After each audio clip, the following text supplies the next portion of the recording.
Shell we start with the class? Start करें बच्चे लोग। तो आज जो हम लोग क्या पढ़ने वाले हैं, nature and scope of business economics. अच्छा, बिफोर स्टार्टिंग द चैप्टर मेरे को पहले ये बताओ, आप लोग बहुत जन अभी तक टेस्ट नहीं दिए हो। जो मैंने आपको टेस्ट पेपर दिया था, still many of you haven't solve those paper. Why नहीं सॉल्व किया? आज ही जाके सॉल्व कर लेना, क्योंकि मेरे पास तो सारा डिटेल्स आप लोग का ही रहा है, आप लोग कौन टेस्ट दिया कौन नहीं दिया है। ठीक है, I am getting updated every moment about who are giving the test and who are not giving the test. Many people sat yesterday night and they have given the test. तो please test को attend करो और complete करो, नक्की करो, ठीक है, so that I can start with the checking process and I can revert back to you. ठीक है, आज कर लोगे ना कंप्लीट? ऑल राइट,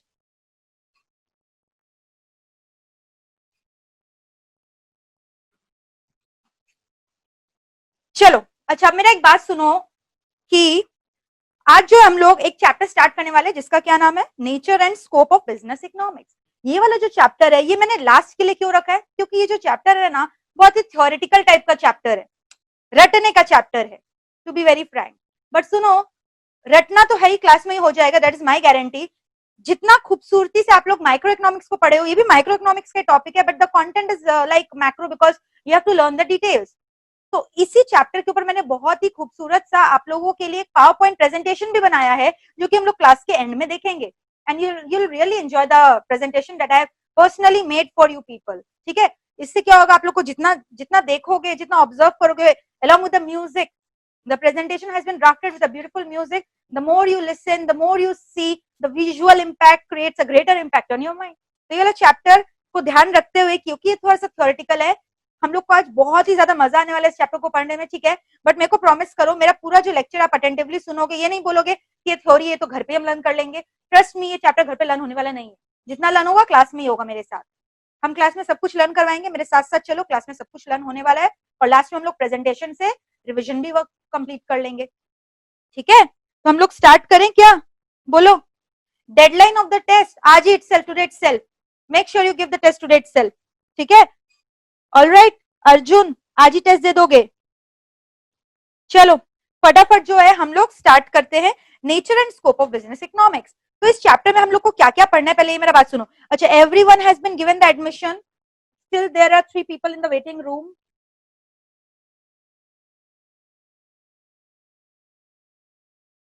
क्यों ऐसे करते हो, लिंक पहले ही दे दिया जाता है, फिर भी लेट लेट ज्वाइन करते हो।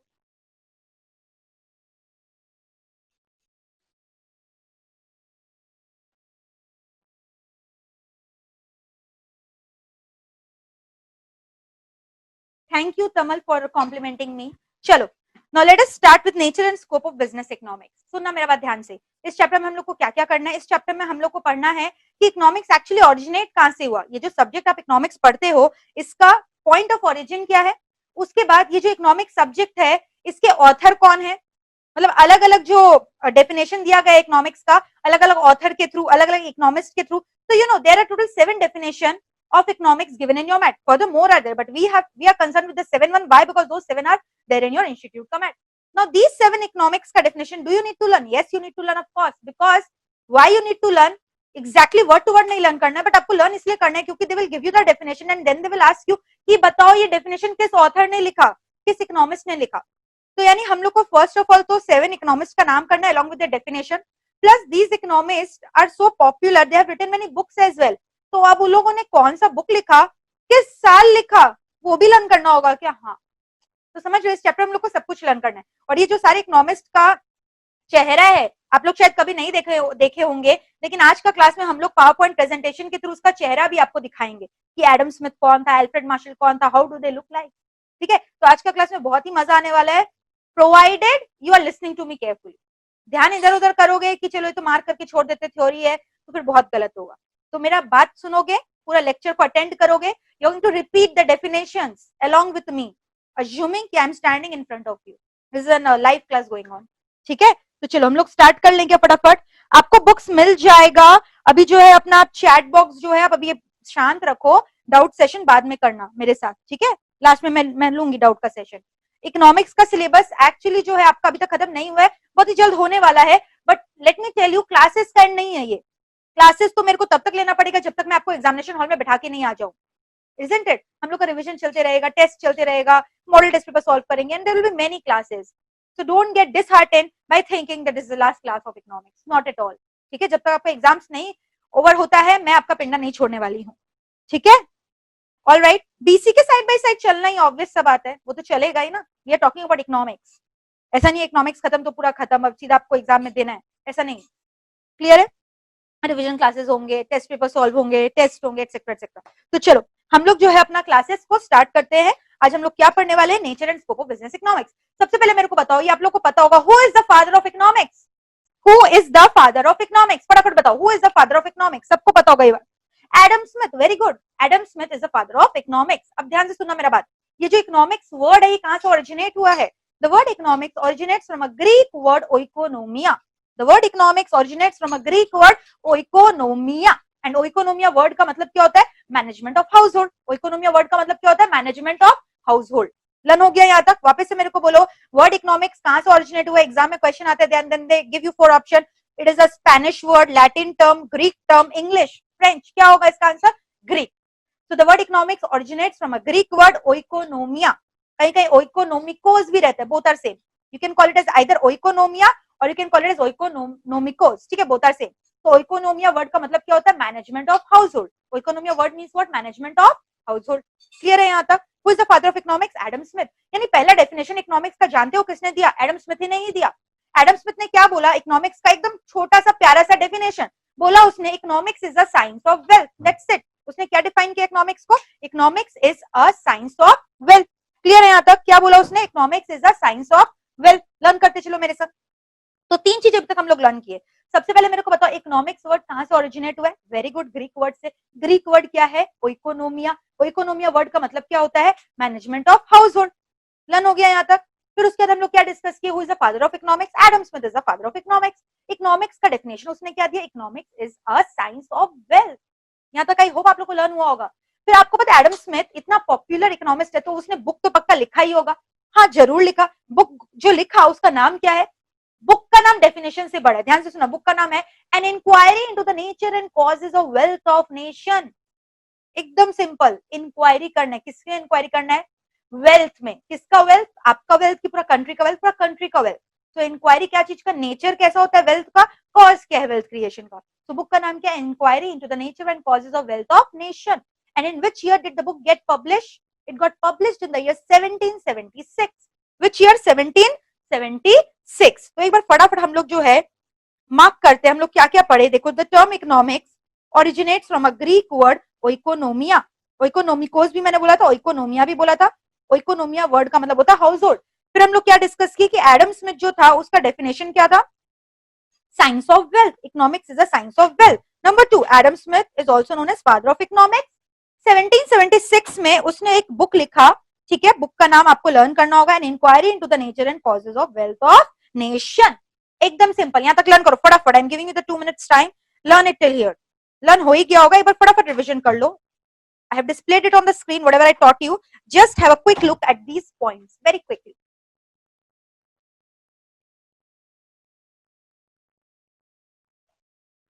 लर्न हो रहा है तो अच्छे से करो फटाफट. I hope my voice is totally clear.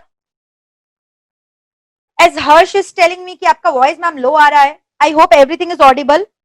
Perfect.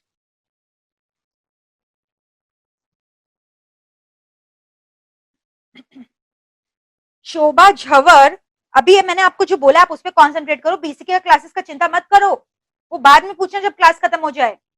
ठीक है, जब स्टार्ट होगा आपको इंटीमेट कर दिया जाएगा. जैसे इकोनॉमिक्स का क्लासेस के बारे में इंटीमेशन आता है वैसे उसके क्लासेस के बारे में भी आएगा. तो are you getting worried? Live में तो मेरे से मिल ही रहे हो डेली.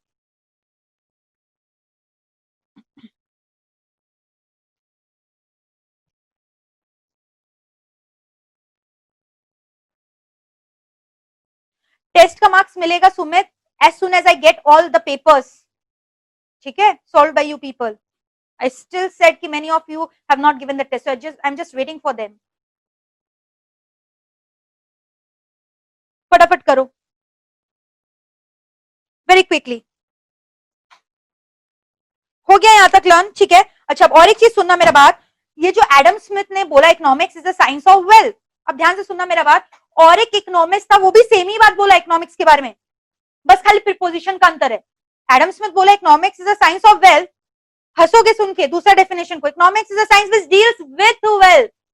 वो ऑफ बोल रहा है, ये विथ बोल रहा है, बात तो एक ही है ना, बस अलग से एक तो डेफिनेशन बना दिया गया। And this definition was written by J B Say. Sir का नाम क्या था? सर J.B.से। तो जेबी से ने क्या बोला? Economics is a science which deals with wealth. तो दो डेफिनेशन आप लोगों को लर्न हो गया होगा। एक था economics is the science of wealth, एक economics is the science which deals with wealth.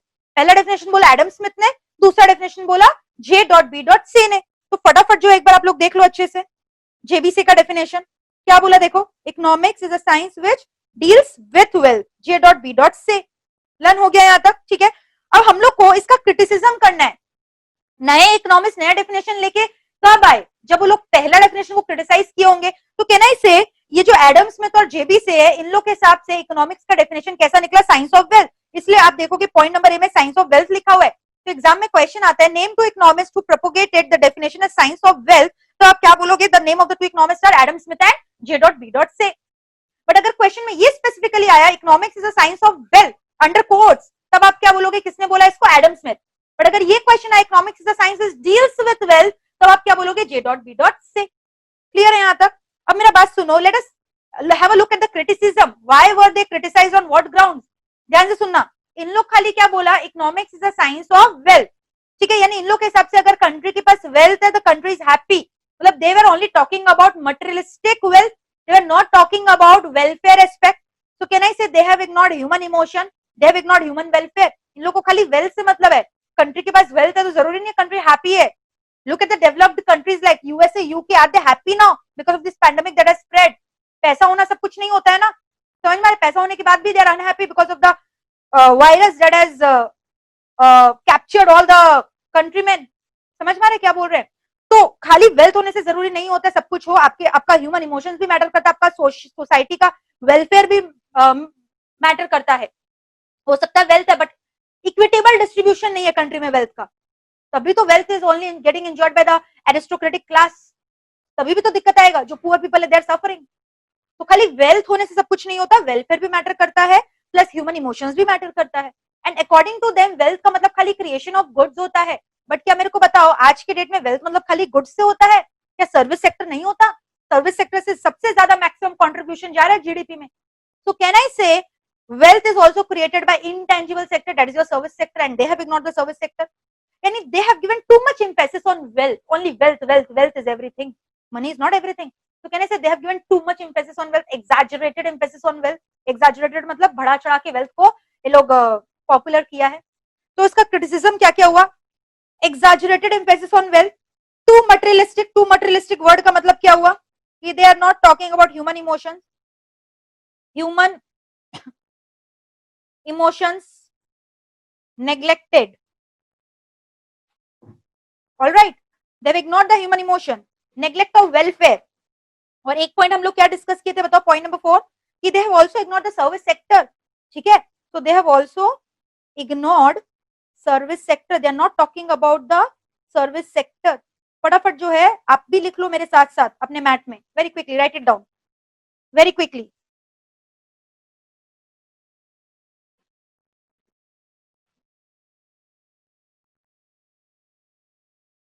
Yes चिराग,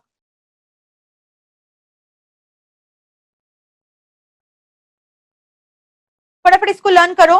तो आप लोग एक बार फटाफट साइंस ऑफ वेल्थ का टॉपिक को अच्छे से रिवीजन कर लो। I am just giving you 2 minutes time, learn it now right in the class very quickly.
just to clear the doubt of one of our student, that is Miss Sakshi Kandoi.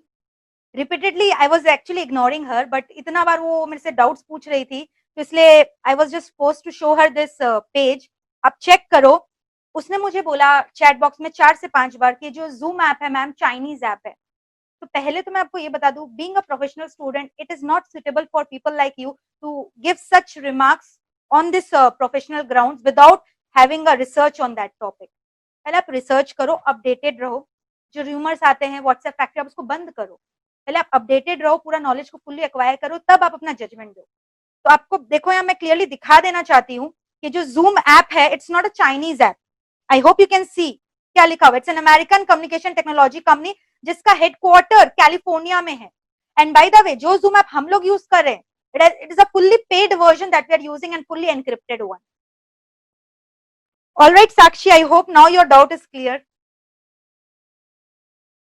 ठीक है, तो आप जो है अपना doubts को जो है पूछो, कोई दिक्कत नहीं है, बट एक बार रिसर्च कर लिया करो ना, ऐसे क्वेश्चंस रेज करने के पहले, उंगली उठाने के पहले. That is not a good thing dear, but फिर भी मैंने आपके लिए जो है दिखा दिया आपको. चलो, और भी किसी को क्वेरी था तो चलो अच्छा है, क्लियर हो गया होगा आप लोगों का क्वेरी. चलो, now can we continue with our studies. Now Sakshi, is it all right? Now you are not commenting anything. चलो, यस, जस्ट अ यस. और आप 4 से 5 बार, आई वाज जस्ट इग्नोरिंग कि छोड़ो ना, क्लास के बीच में क्या ये सब डिस्कस करें. But since you are insisting me to give you the reply, so I stopped my academic teaching and I went to Google and I just show you the page in order to ensure कि नहीं ऐसा नहीं है. चलो, news में बोल रहा है तो बच्चे आप भी तो रिसर्च करोगे. मैंने तो आपको इंसाइक्लोपीडिया दिखाया, ठीक है. चलो आ जाओ. विकीपीडिया सब में कुछ भी गलत नहीं रहता है कभी. आप भी तो रिसर्च कर, आप प्रोफेशनल स्टूडेंट हो. न्यूज में तो और भी बहुत कुछ बोलता है, सब ट्रस्ट कर लेते हो क्या? न्यूज में मेनी थिंग्स आर मिसलीडिंग. वो लोग को तो मसाला चाहिए, तो आप मसाला का शिकार बनते क्यों हो? Why are you allowing these rumors to pass into your head without doing a research, being a professional student. ठीक है. और वैसे भी बाय द वे, अगर आप कोई अच्छा न्यूज चैनल देखोगे, रिकॉग्नाइज्ड सोफिस्टिकेटेड न्यूज चैनल देखोगे, तो उसमें ये सब नहीं होगा बच्चे. ठीक है. चलो, व्हाटएवर. हाँ, हिंदी न्यूज मत देखो ना, ये सब आप जब खुद ही एक्सेप्ट करो हिंदी न्यूज में सब होता है, मत देखो. ठीक है. चलो, हम लोग जो यूज कर रहे हैं that is a fully encrypted one, तो सेफ अनसेफ का बात ही नहीं ना, पेड वर्जन यूज कर रहे हैं. ठीक है. अब तो आपके मन में डाउट नहीं आना चाहिए. ऑल राइट, चले हम लोग. Thank you Redmi Note 8, ma'am you are amazing. चलो स्टार्ट करते हैं, हम लोग क्या डिस्कस कर रहे थे. तो साइंस ऑफ वेल्थ हम लोग का क्लियर हो चुका है. एडम स्मिथ जो है फादर ऑफ इकोनॉमिक्स है, हम लोग डिस्कस कर चुके थे. 1776 में उसने एक बुक लिखा था जिसका नाम था nature, inquiry into the nature and causes of wealth of nation. ठीक है. जेबी से बोला economics is a science which deals with wealth. Adam Smith बोला economics is a science of wealth. यहां तक पूरा क्लियर है. चलो, अब थर्ड इकोनॉमिक्स का नाम हम लोग करेंगे, जो कि आप लोग ऑलरेडी मैंने फर्स्ट चैप्टर में पढ़ाया था, डिमांड के. Cardinal of school of economics, याद है? Law of diminishing marginal utility किसने डिस्कवर किया था? फटाफट मेरे को बताओ. Tell me the name very quickly. Alfred Marshall, I think. ठीक है. तो एल्फ्रेड मार्शल ने डेफिनेशन दिया स्टडी ऑफ मटेरियल वेलफेयर का. तो नेक्स्ट डेफिनेशन लोग जो पढ़ने वाले, that is called as science of material wellbeing. तो अपना जो फोकस है वापस से आप इस लेक्चर में दो. ये सब जो हुआ बीच में उसको असाइड छोड़ दो. पे your full concentration on the lecture that I am giving. Alright. चलो, मेरे को फटाफट बताओगे. एल्फ्रेड मार्शल ने एक डेफिनेशन लिखा इकोनॉमिक्स के ऊपर, क्या बोला? Economics is the study of mankind in the ordinary business of life. Mind you, अभी साइंस वर्ड नहीं यूज हो रहा है, स्टडी वर्ड यूज हो रहा है. तो एग्जाम में ये क्वेश्चन आता है, economics is the dash of Mankind. आप लोग साइंस स्टडी दोनों ऑप्शन में देखोगे, बट टिक करके क्या आना है? स्टडी. पहला जो दो डेफिनेशन पढ़े थे वहां साइंस था, बट यहाँ पे क्या स्टडी वर्ड है? Study of mankind in the ordinary business of life under quotation. तो लर्न हो गया होगा. तो एल्फ्रेड मार्शल ने क्या डिफाइन किया? Economics is the study of mankind in the ordinary business of life. हो गया लर्न. वापस से बोलो, एल्फ्रेड मार्शल ने क्या बोला? Economics is the study of mankind in the ordinary business of life. Learn till.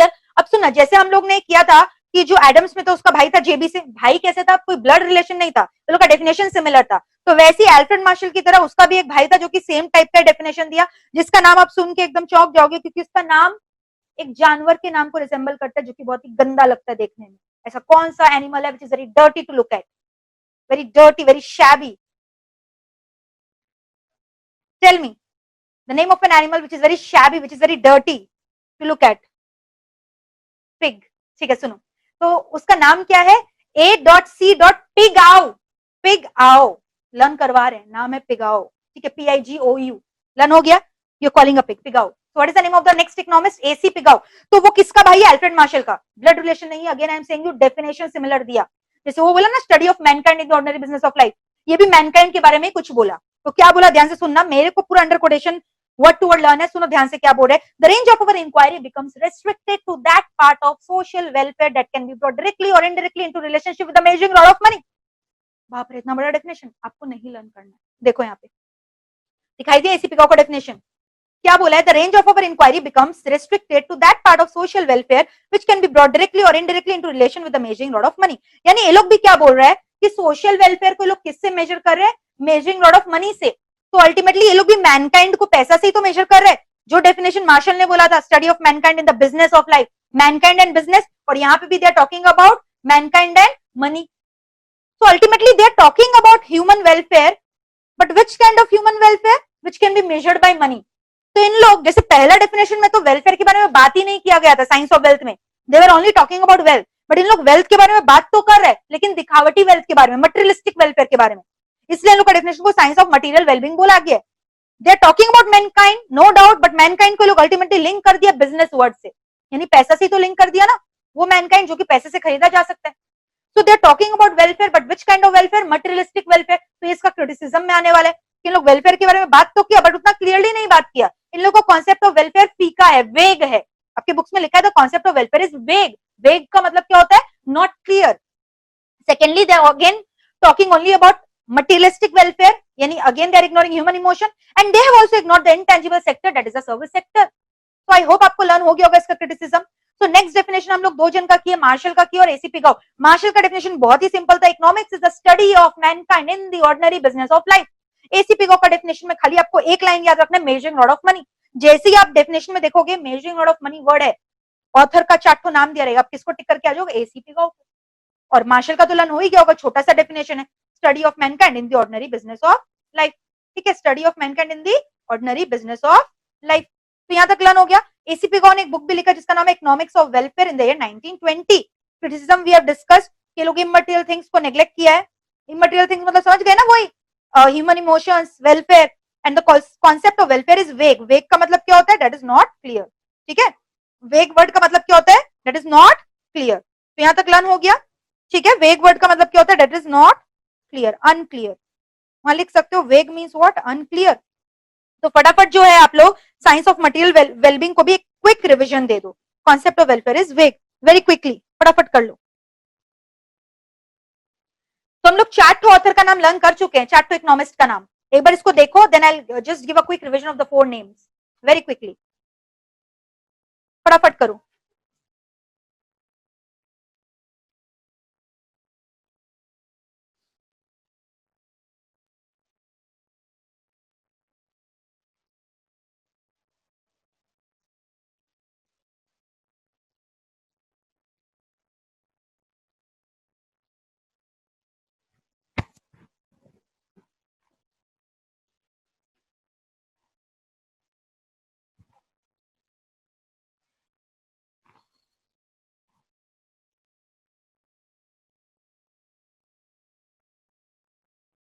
I hope we are through with this. ठीक है, पहला इकोनॉमिस्ट का नाम फटाफट बताओ, एडम स्मिथ। सेकंड इकोनॉमिस्ट का नाम JB से, दोनों क्या बोला? Science of wealth. Third economist का नाम अल्फ्रेड मार्शल। फोर्थ इकोनॉमिस्ट का नाम क्या पढ़ा हम लोगों ने? AC पिगाओ। लास्ट के जो 2 इकोनॉमिस्ट पढ़े उन लोग क्या बोले? Science of material wellbeing. तो यहां तक लर्न हो गया। नेक्स्ट डेफिनेशन सुनना, next name is the name of an animal who rules the jungle. बताओ, who is the king of the jungle? Tell me, who is the king of the jungle? फटाफट मेरे को बताओ, who is the king of the jungle? Yes, lion. तो उसका नाम है Lionel robin, but हम उसको लायोनेल करके पढ़ाते थे ताकि आप लोग को लर्न रहे। ठीक है, so what is the name of the next economist? Lionel robin. तो नेक्स्ट इकोनॉमिस्ट जो हम लोग पढ़ने वाले, लायोनेल रॉबिन। ठीक है, अब ध्यान से मेरा बात सुनना, ये जो था बहुत ही बड़ा इकोनॉमिस्ट था, ये क्या बोला? Economics is a science of choice making. Economics is a science of choice making. इसका मतलब क्या? ध्यान से सुनना। First point, don't you think human wants are unlimited? हमारी इच्छाओं का कभी भी अंत नहीं है, तृप्ति नहीं है। एक इच्छा का सेटिस्फैक्शन होता है, दूसरा इच्छा जाग जाता है। समझ में आ रहा है? आज एक इच्छा पूरा हो, कल मन करता है कुछ और खरीद ले, परसों मन करता है ये भी मेरे पास होता, काश वो भी मेरे पास होता। तो ह्यूमन वांट्स आर अनलिमिटेड। आपको नहीं लगता आपका जो इच्छा कभी खत्म नहीं होने वाला है? अभी आपका इच्छा है कि अच्छे से सीए बन जाए, चलो सीए बन जाओगे, उसके बाद क्या इच्छा रहेगा, तो भी इच्छा खत्म नहीं होगा, रैंक के संग सीए बन गए तो भी, तब आपका इच्छा रहेगा चलो जॉब मिल जाए, फिर इच्छा रहेगा प्रमोशन हो जाए, फिर कुछ और इच्छा जाग जाएगा, प्रमोशन के बाद शादी हो जाए अच्छी जगह, फिर कुछ और इच्छा, फिर कुछ और इच्छा, and it goes on and on, there is no end to your इच्छाएं। ठीक है, so human wants are unlimited, if one want is satisfied another wants crop up, isn't it? But इच्छा तो आपका अनलिमिटेड है, बट रिसोर्सेज तो limited है ना, पैसा तो लिमिटेड है। समझ रहे हो मेरा बात? जैसे आपको मन करता है पूरा शॉपिंग मॉल खरीद ले, खरीद सकते हो क्या? पैसा, पॉकेट में पैसा भी तो होना चाहिए, समझ पा रहे? तो आपका इच्छा तो अनलिमिटेड है, बट रिसोर्सेज मनी तो लिमिटेड है। सुनना ध्यान से, resources are not only limited, they have got alternative uses as well. Resources का तो ऑल्टरनेटिव यूज होता है ना। मान लो आपके पॉकेट में 1000 रुपया है, आप 1000 रुपया से पूरा दुनिया खरीद लोगे क्या? आप 1000 रुपए का कुछ भी कर सकते हो। You can buy a book, you can buy a shirt, you can go for a restaurant, जो कि अभी नहीं है पॉसिबल। ठीक है, तो तीन तो ऑप्शन, तीनों तो नहीं कर सकते, तीनों में सबको एक करना पड़ेगा। सो can I say you have to make a rational choice because of the alternative uses of the resources, and therefore because of the alternative resources you have to make a choice. So economics is also called as a science of choice making. तो economics को क्या बोला गया है? Science of choice making. समझ में? तो क्यों चॉइस मेकिंग का पॉइंट है? Number 1, human wants are unlimited, number 2, resources are limited, number 3, resources have got alternative uses and therefore you have to make a choice, and therefore economics is a science of choice making. Who said this line? Lionel Robin. तो चलो फटाफट हम लोग mark करते हैं, Robins ने क्या बोला। लायोनेल रॉबिन देख रहे हो? He said economics is a science which studies human behavior as a relationship between end and scarce mean which have alternative uses. Ends मतलब आपका want, scarce mean मतलब resources जिसका alternative uses होता है। तो ये चार टू पॉइंट बोला। Number 1, economics is a science. ठीक है, नेक्स्ट क्या बोला? Number 2, unlimited ends. Unlimited ends का मतलब ह्यूमन वांट्स आर अनलिमिटेड। इसका मतलब क्या हुआ? Human wants are unlimited, human wants are unlimited. Number 3, scarce mean. Scarce mean का मतलब क्या हुआ? कि रिसोर्सेज आर लिमिटेड। ठीक है, वहां लिखते चलो, resources are limited. Alternative uses का मतलब resources have got alternative uses. Clear है?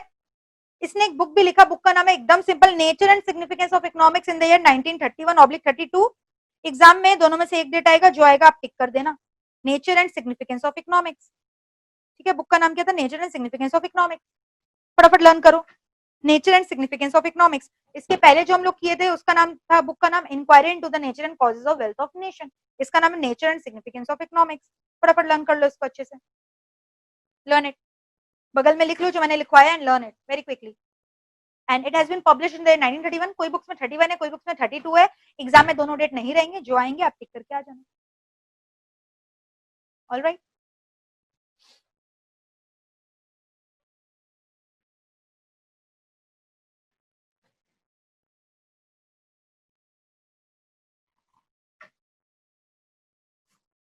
नहीं एसी पिगाओ का बुक नहीं करना है क्योंकि it's not given in your math.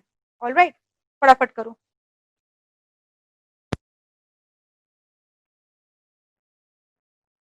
फटाफट करो,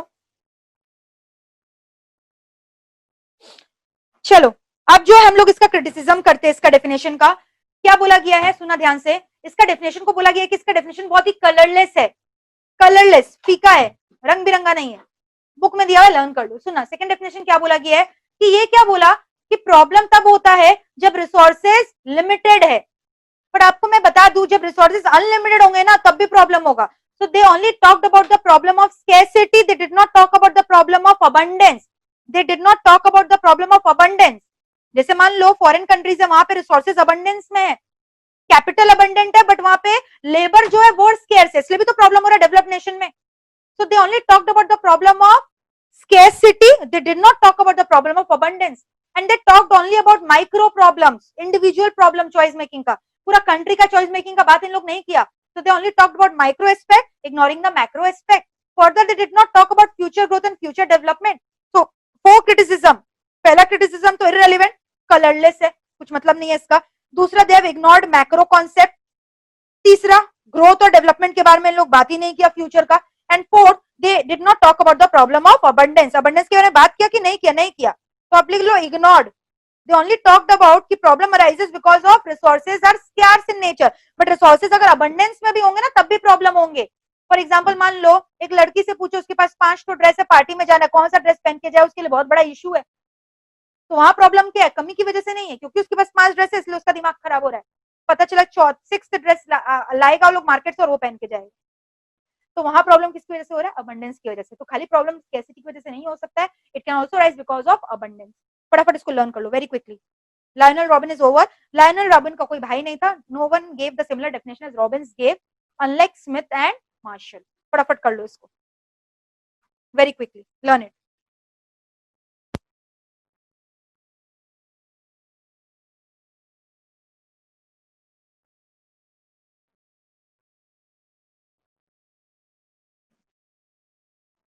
learn it. So science of choice making is also over, very quickly learn करो।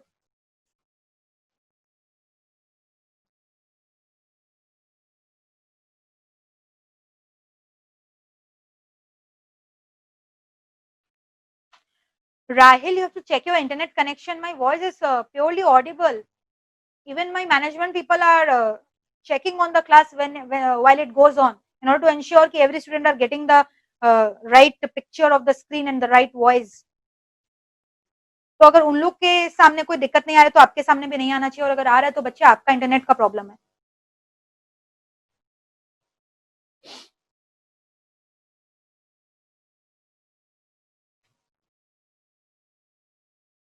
Pranav Gupta, just convey your doubt at the end of the class, ठीक है? I will have a look on that. चलो फटाफट इसको learn करो। I hope यहां तक clear हो गया। चलो, यानी रॉबिन ने ग्रोथ और डेवलपमेंट के बारे में बात किया कि नहीं किया? बिल्कुल नहीं किया। तो ग्रोथ और डेवलपमेंट के बारे में बात किसने किया? पॉल ए सैमुअल्सन ने। किसने किया? Paul A Samuelson. यानी नेक्स्ट इकोनॉमिस्ट का नाम क्या आने वाला है? पॉल ए सैमुअल्सन, ठीक है? हम लोग पिग पढ़े, फिर लायन पढ़े। सुनो, अब नेक्स्ट हम लोग नाम पढ़े Samuelson. Samuelson is a kind of fish, if you know, एक फिश का प्रजाति होता है। तो नेक्स्ट इकोनॉमिस्ट का नाम फिश का नेम से रिजेंबल कर रहा है, पॉल ए सैमुअल्सन। तो he is talking about future growth and future development. वो क्या बोलता है पता है? इकोनॉमिक्स जो है फ्यूचर ग्रोथ के बारे में है।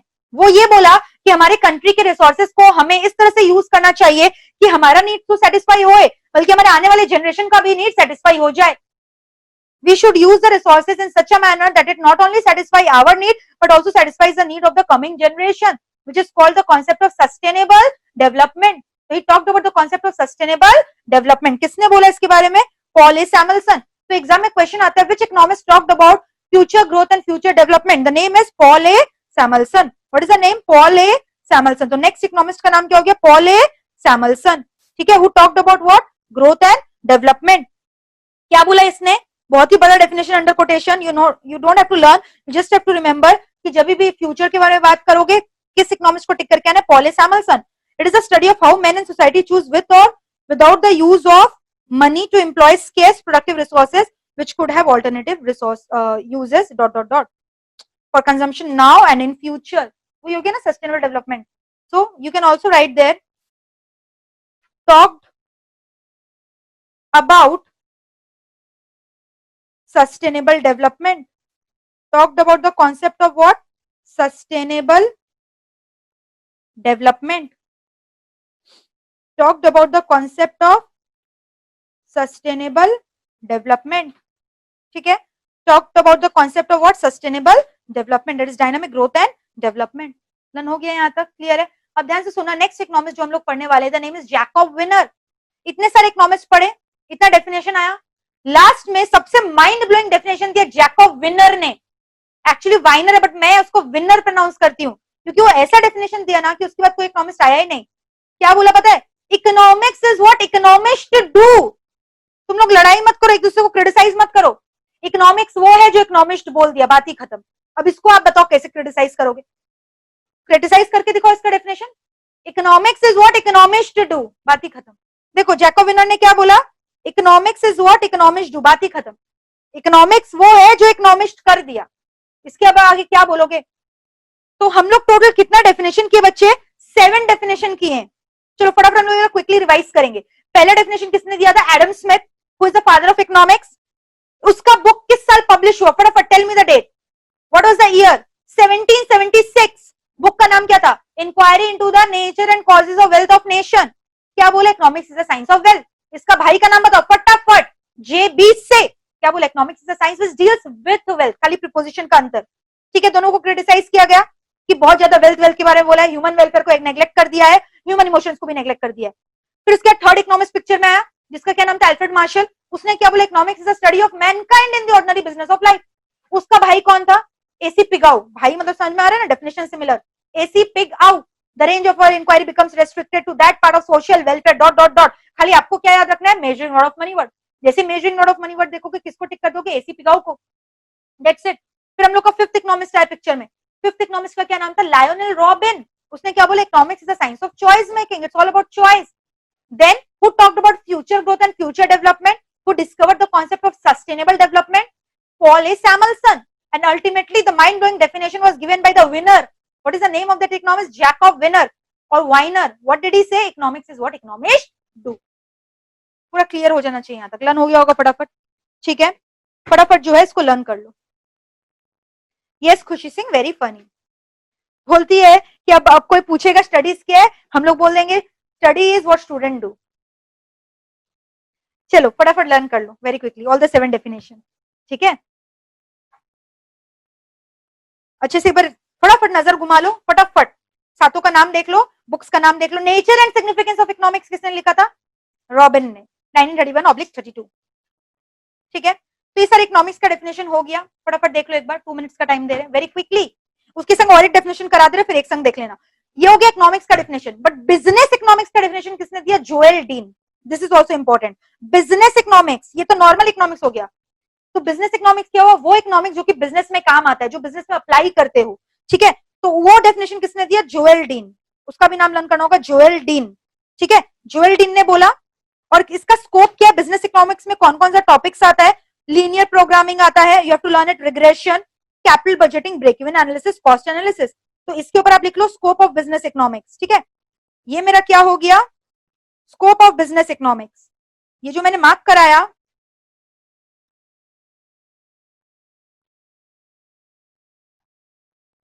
इसके आप ऊपर लिख लोगे स्कोप ऑफ बिजनेस इकोनॉमिक्स।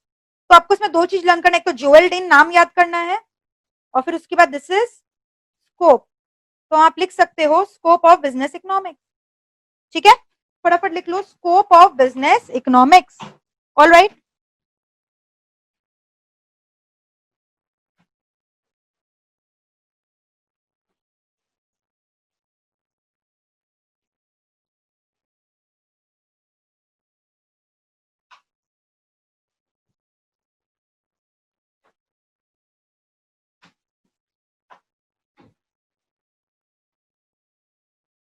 लिख लो वहां पे स्कोप।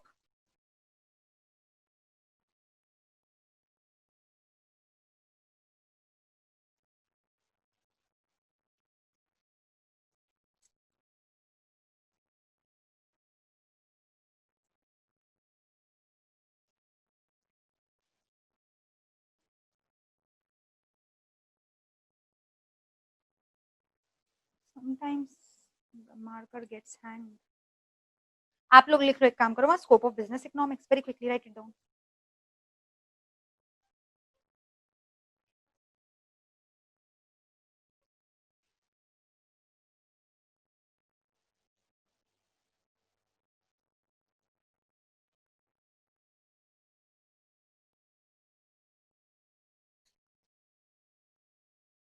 फटाफट जो है लिख लो स्कोप ऑफ बिजनेस इकोनॉमिक्स, और एक बार इसको रिविजन करो वेरी क्विकली, वेरी क्विकली।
हो गया यहां तक लर्न?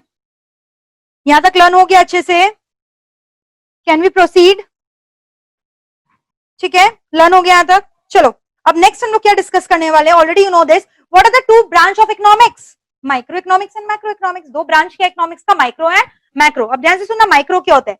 माइक्रो इकोनॉमिक्स जो अभी तक हम लोग पढ़ते आ रहे थे वो माइक्रो था, that was talking about individual decision making.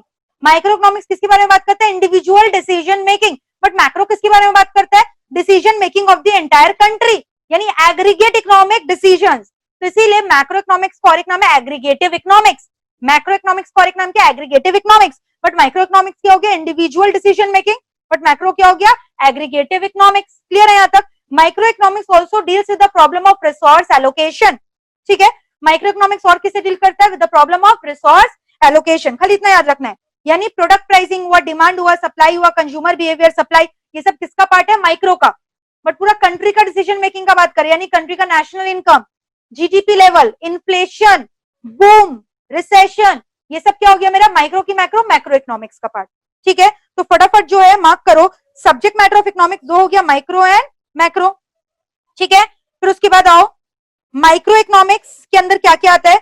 Micro economics किससे डिराइव हुआ है? Greek word micro, MIKRO, which mean small, that mean study of particular firm और household, individual decision making. ठीक है, it talks about what? It talks about what? Individual decision making. It talks about individual decision making. ठीक है, मान लिख लो, it talks about individual decision making. All right, it talks about what? Individual decision making.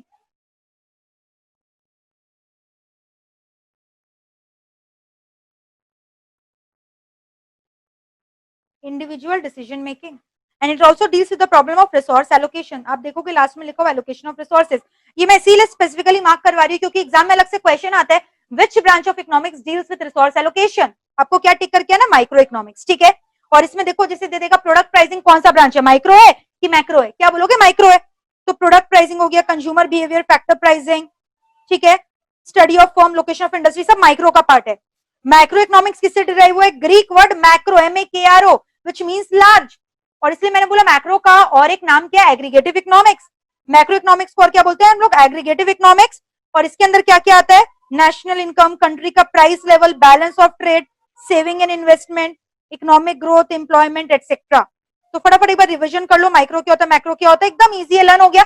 Micro मतलब individual decision making, macro मतलब aggregate decision making. Micro deals with the problem of resource allocation, macro is also called aggregative economic. Micro का example हो गया consumer behaviour, product pricing, demand, supply, market, production, जितना भी chapter पढ़ते आए हो अभी तक। मैक्रो में हो गया national income, inflation, price level country का, GDP level, employment problem, unemployment problem etcetera. तो फटाफट एक बार रिविजन कर लो very quickly, micro and macro, very quickly देख लो, this completes your micro and macro, very quickly learn करो।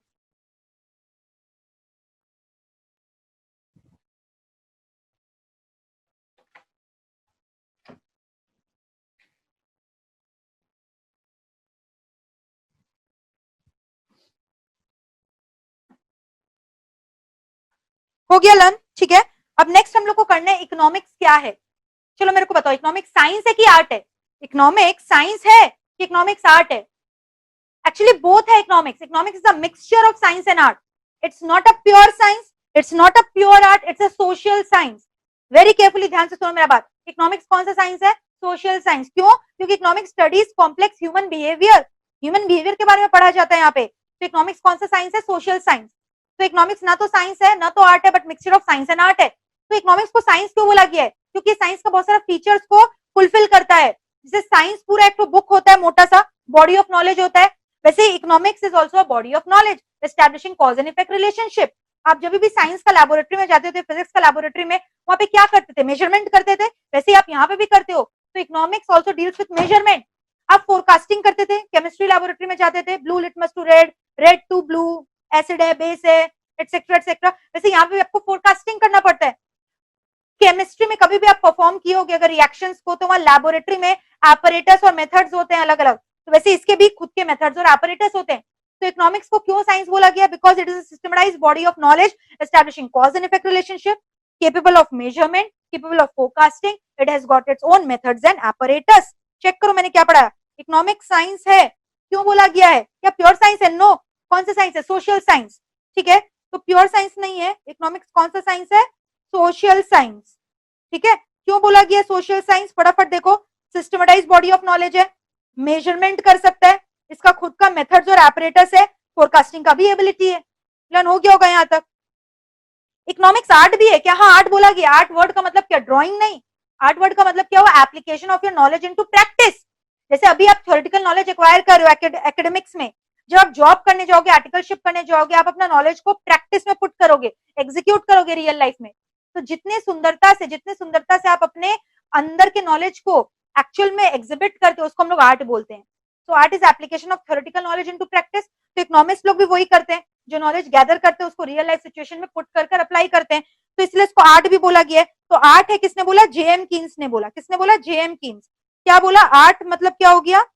Application of practical knowledge. बोले ना, जब रियल लाइफ में, प्रैक्टिकल लाइफ में आप अपना थ्योरेटिकल नॉलेज को अप्लाई करते हो, उसको हम लोग आर्ट बोलते हैं।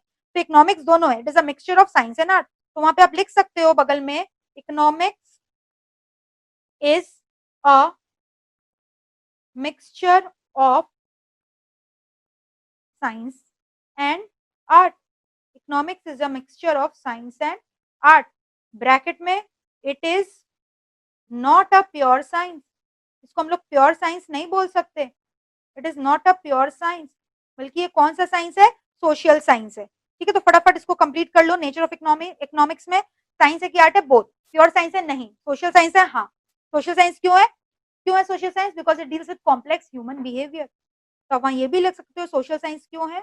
Because deals with complex human behaviour, ठीक है। It is called a social science because it deals with complex human behaviour, ठीक है। फटाफट कर लो।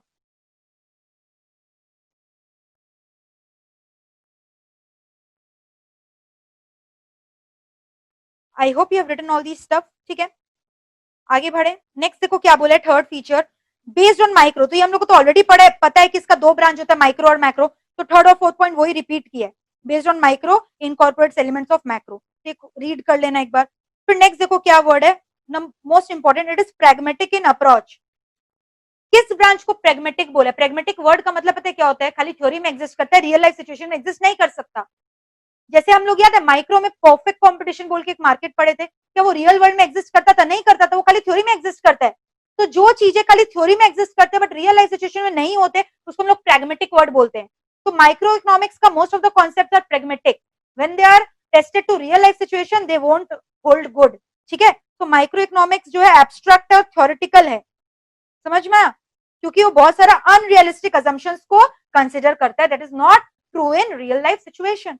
So which branch of economics is theoretical or pragmatic in approach? Micro. समझ में? pragmatic word का मतलब क्या होता है? When they are tested onto real life situation, it will not apply. Clear है? Next point, economics is interdisciplinary in nature. Interdisciplinary word का मतलब क्या होता है? अभी just मैंने बताया, economics ना तो science है ना तो art है, बल्कि बहुत सारा subject से मिलकर बना है। So economics has hired its concept from science, from art, from sociology, from biology, from psychology. Clear है? इतना सारा subject से मिलकर हमारा इकोनॉमिक्स बना है। तो इंटरडिसिप्लिनरी क्यों बोला गया? वहां पे लिख लो, because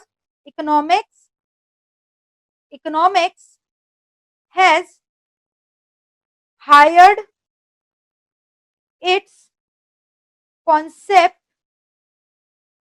from many subjects like science, art, statistics, sociology,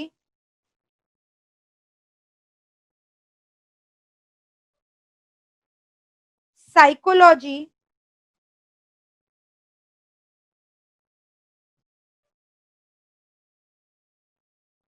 etc. ठीक है, इतना सारा सब्जेक्ट से मिलकर बना है, इसलिए हम लोग उसको इंटरडिसिप्लिनरी बोले हैं। तो ये सब इंपॉर्टेंट है।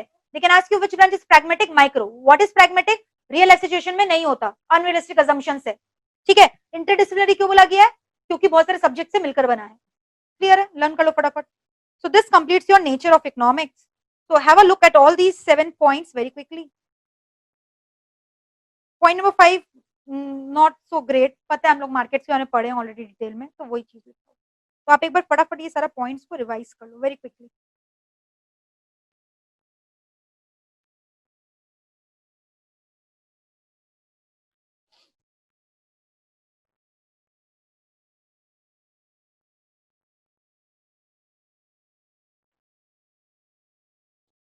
लर्न इट, भाग मत जाना कहीं, लर्न करो मेरे साथ साथ, ठीक है? और ज्यादा बचा भी नहीं है इस चैप्टर में लर्न करने के लिए, होने वाला है। फटाफट लर्न करो, देख लो फटाफट इंटरडिसिप्लिनरी क्यों बोला गया है etcetera, very quickly check it out.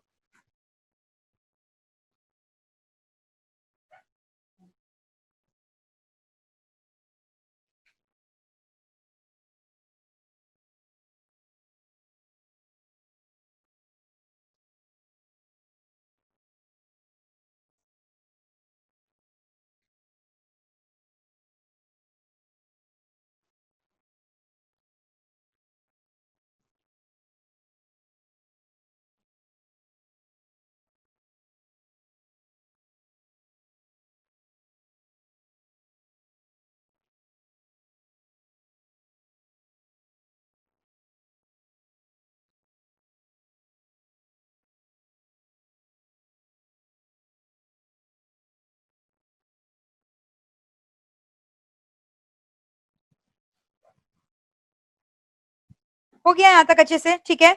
चलो अब हम लोग नेक्स्ट टॉपिक में चलते हैं, ध्यान से सुनना। इकोनॉमिक्स कौन सा साइंस है, पॉजिटिव की नॉर्मेटिव? पॉजिटिव साइंस क्या होता है, नॉर्मेटिव साइंस क्या होता है, ध्यान से समझो। पॉजिटिव साइंस वर्ड का मतलब होता है व्हाट इकोनॉमी इज, आप कैसे हो। बट नॉर्मेटिव नाम से समझ में आया, नॉर्म्स पास करते हैं, NORMS, नॉर्म्स मतलब जजमेंट पास करता है। नॉर्मेटिव साइंस क्या बोलते हैं, what economy is and what should be the things, आप कैसे हो और आपको कैसा होना चाहिए। ये कौन सा साइंस हो गया, नॉर्मेटिव। और पॉजिटिव खाली क्या हुआ, व्हाट इकोनॉमीज, आप कैसे हो, बट आप कैसे हो और आपको कैसा होना चाहिए, ये कौन सा साइंस हो गया, normative. Suppose I am saying smoking is bad for health, तो ये तो एक जजमेंट मैंने पास कर दिया, इसका कोई सॉरी एक प्लेन स्टेटमेंट मैंने पास कर दिया, इसका कोई सॉल्यूशन नहीं दिया, कोई स्टेटमेंट का मैंने जजमेंट नहीं दिया, तो इसको हम लोग बोलते हैं positive science. But smoking is bad for health and therefore we should quit smoking because it will lead to cancer, पूरा मैंने यहाँ पे जजमेंट दिया, नॉर्म्स को पास किया, इसको हम लोग बोलते हैं नॉर्मेटिव साइंस। क्लियर है? तो आपका positive science are merely generalise statement, general statement होता है, but normative science passes judgement. You are bad एक सिंपल ब्लंट स्टेटमेंट है, कौन सा साइंस हो गया, positive science. You are bad but given proper guidance you are going to improve. यहाँ judgement pass हो रहा है, नॉर्म्स पास हो रहे हैं, रूल्स पास हो रहे हैं, इसको हम लोग कौन सा साइंस बोलते हैं, नॉर्मेटिव। तो पॉजिटिव मतलब वो आप कैसे हो, नॉर्मेटिव हुआ दोनों, इट इंक्लूड्स पॉजिटिव, आप कैसे हो और आपको कैसा होना चाहिए, ठीक है? तो हैव अ लुक, एग्जाम में they will give you like example and then they will ask you, बताओ ये कौन सा साइंस है, पॉजिटिव की नॉर्मेटिव। देखो पॉजिटिव साइंस क्या बोलता है, व्हाट इकोनॉमी इज, आप कैसे हो, it does not passes any judgement, it only analyses cause and effect relationship and their generalised statement. और किसने बोला कि इकोनॉमिक्स पॉजिटिव साइंस है, रॉबिन ने, यानी मार्शल और पिगाउ ने प्रोपोगेट किया नॉर्मेटिव साइंस। तो ये भी एग्जाम में पूछता है, नॉर्मेटिव साइंस किसने प्रोपोगेट किया, मार्शल एंड पिगाउ। और नॉर्मेटिव साइंस क्या बोलता है, what economy is and what it ought to be, ought to be मतलब कैसा होना चाहिए, ठीक है? It involves value judgement emphasized by Marshall and Pigou. Clear है? तो आप एग्जांपल वहां पे लिख सकते हो, लाइक पॉजिटिव साइंस में smoking leads to cancer, cause and effect relation बताया ना, स्मोक करोगे कैंसर होगा, लेकिन ये तो नहीं बोला आप स्टॉप करो, जजमेंट पास किया गंदा है स्टॉप करो। तो नॉर्मेटिव में आओ, वहां पे आप एग्जांपल लिखोगे,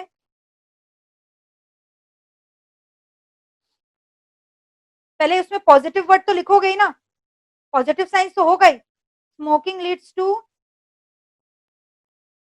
cancer and therefore government should ban cigarette manufacturing companies and therefore government should ban cigarette manufacturing companies, ठीक है? लिख लो एग्जांपल। पॉजिटिव साइंस में आप क्या लिखे हो, smoking leads to cancer, normative में आप क्या लिखे हो, smoking leads to cancer and government should put a ban on cigarette manufacturing companies. लिख लो फटाफट। अर्जुन, मैंने इंटरडिसिप्लिनरी में ये डिक्टेट किया था कि the concept of economics has been hired from various subject like science, art, psychology, sociology, humanology, etc. You can write any subject you like. So many subjects are there, statistics, mathematics. फटाफट लिखो इसको. Difference clear है positive और normative का.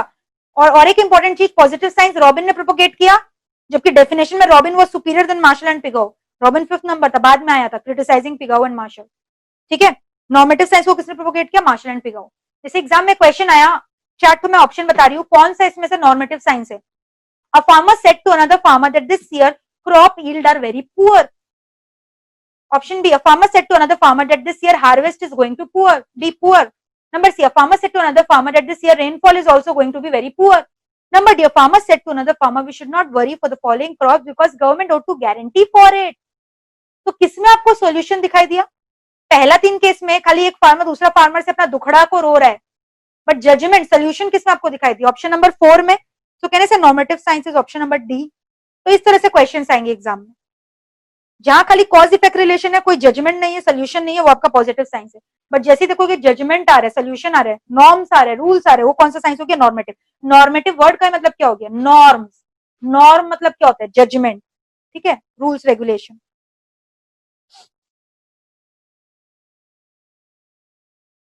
Learn कर लो इसको फटाफट, very quickly. So I hope it is clear with you, normative science and positive science.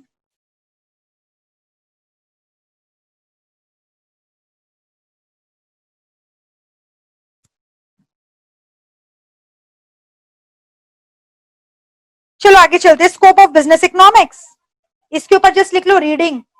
घर पे आप इसको रीडिंग करोगे, इसमें मेरा कुछ पढ़ाने लायक नहीं है, क्योंकि वही सब लिखा हुआ है. माइक्रो इकोनॉमिक्स इंटरनल इश्यूज को देखता है, मैक्रो एक्सटर्नल इश्यूज को देखता है. तो हम लोग डिस्कस कर चुके हैं already. External issues like government का issues, macro policies, physical policies etcetera. तो इसके ऊपर आप लिखोगे, give it a reading. Next important question is what is the fourth central economic problem? You know it already. Fourth central economic problem क्या है? हम लोग बचपन से करते आ रहे हैं. What to produce, how to produce, for whom to produce, what provisions should be made for economic growth. So what is the fourth central economic problem? ध्यान से देखो क्या क्या लिखा हुआ है. What to produce, how to produce, for whom to produce, what provisions should be made for our economic growth. अब ध्यान से सुनना, what to produce क्या होता है. अब हम लोग इसका सोल्यूशन करेंगे साथ साथ.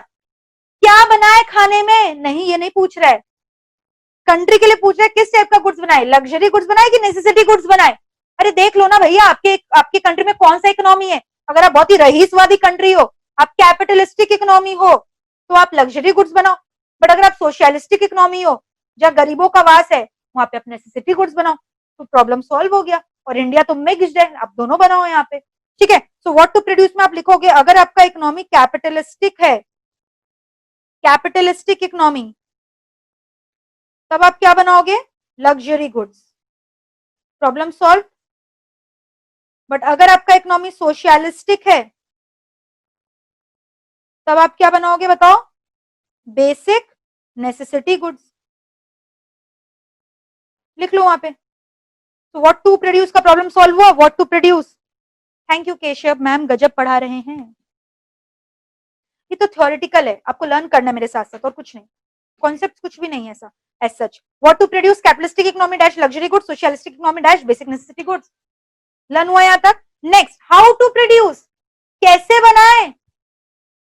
कैसे बनाए मतलब हाथ से बनाए कि मशीन से बनाए. Again it will depend on the economy. अगर आपका कंट्री कैपिटल इंटेंसिव कंट्री है, जहां कैपिटल ज्यादा है, तो go for machinery technologies. But अगर आपका कंट्री लेबर सरप्लस कंट्री है, लेबर लोग भरमार है, बल्कि कैपिटल नहीं है वहां पे, कैपिटल स्केर्स है, तो आप गो फॉर लेबर, जो कि इंडिया है. समझ में आ रहा है. तो what to how to produce में आप लिखोगे डैश देके. अगर आपका कंट्री कैपिटल इंटेंसिव कंट्री है, कैपिटल इंटेंसिव, जो कि कैपिटलिस्टिक इकोनॉमी होता है, कैपिटल इंटेंसिव है, तो क्या यूज करोगे? Capital goods. कैपिटल गुड्स यानी मशीनरी. ठीक है. बट अगर आपका कंट्री क्या है? Labour intensive country. Labour intensive word को alternative can I use? Labour surplus country. और alternatively can I use capital scarce country. Capital का स्केर्सिटी है वहां. Then you should use labours, manpower, हाथ से काम करो. क्लियर है. इसलिए तो इंडिया में काम हाथ से होता है. बर्तन वर्तन कैसे मांजते हैं लोग, हाथ से मांजते हैं, लेकिन फॉरेन कंट्री में जाओगे डिश वॉशर होता है, मशीन यूज होता है, टेक्नोलॉजी यूज होता है, ठीक है, क्योंकि यहाँ पे लेबर इतना चीप है, इसलिए you get domestic help. But बाहर में domestic workers they can not afford because their salary is also equal to the your salary. So capital intensive technology कब यूज होगा, जब आपका कंट्री कैपिटल सरप्लस कंट्री है, और लेबर कब use होगा, जब आपका कंट्री लेबर इंटेंसिव कंट्री है। लिख लो वहां पे फटाफट, capital intensive country dash capital goods will be used like machinery, labor intensive country dash labor will be used। Labour intensive को और एक नाम बताओ क्या आ सकता है एग्जाम में, लेबर सरप्लस, या और एक नाम क्या आ सकता है, कैपिटल स्केयर्स।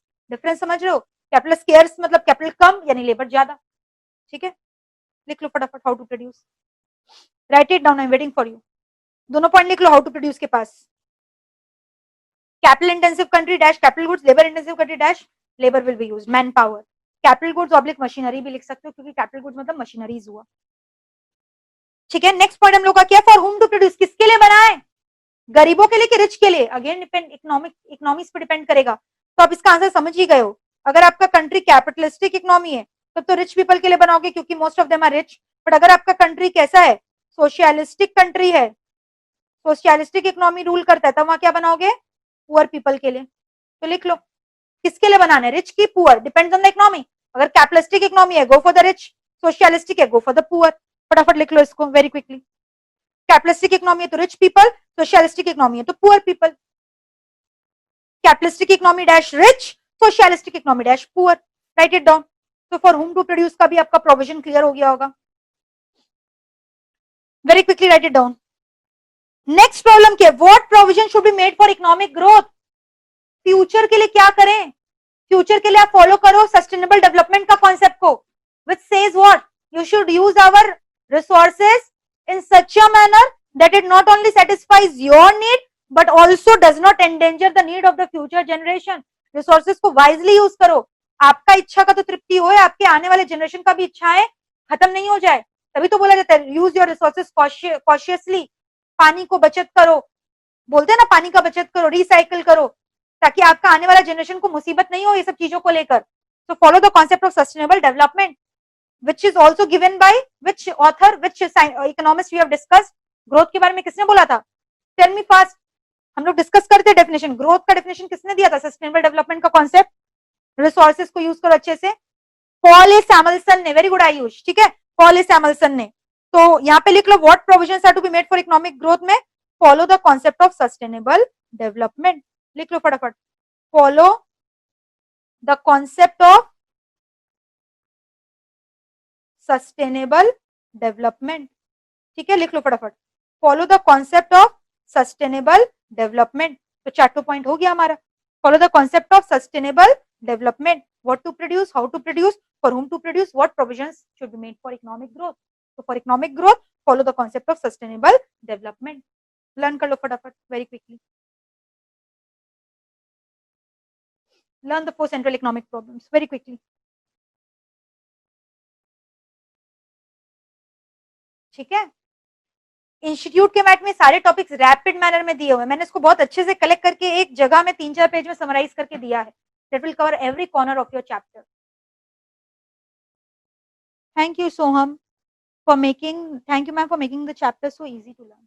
अभी पीपीटी देखोगे तो और मजा आ जाएगा, फटाफट ये लर्न कर लो। So I hope this is clear with you, what are the 4 central economic problem, what to produce, how to produce, for whom to produce, what provision should be made for economic growth, learn हो गया यहाँ तक। चलो फटाफट हम लोग का 2 topic आज का बचा है, नेक्स्ट टॉपिक है PPC curve, production possibility curve, ठीक है, जिसका और एक नाम है ट्रांसफॉर्मेशन कर्व, जिसका और एक नाम है प्रोडक्शन पॉसिबिलिटी फ्रंटियर। देखो ध्यान से, पीपीएफ भी बोलते हैं हम लोग इसको, पीपीसी भी बोलते हैं और ट्रांसफॉर्मेशन कर्व भी बोलते हैं।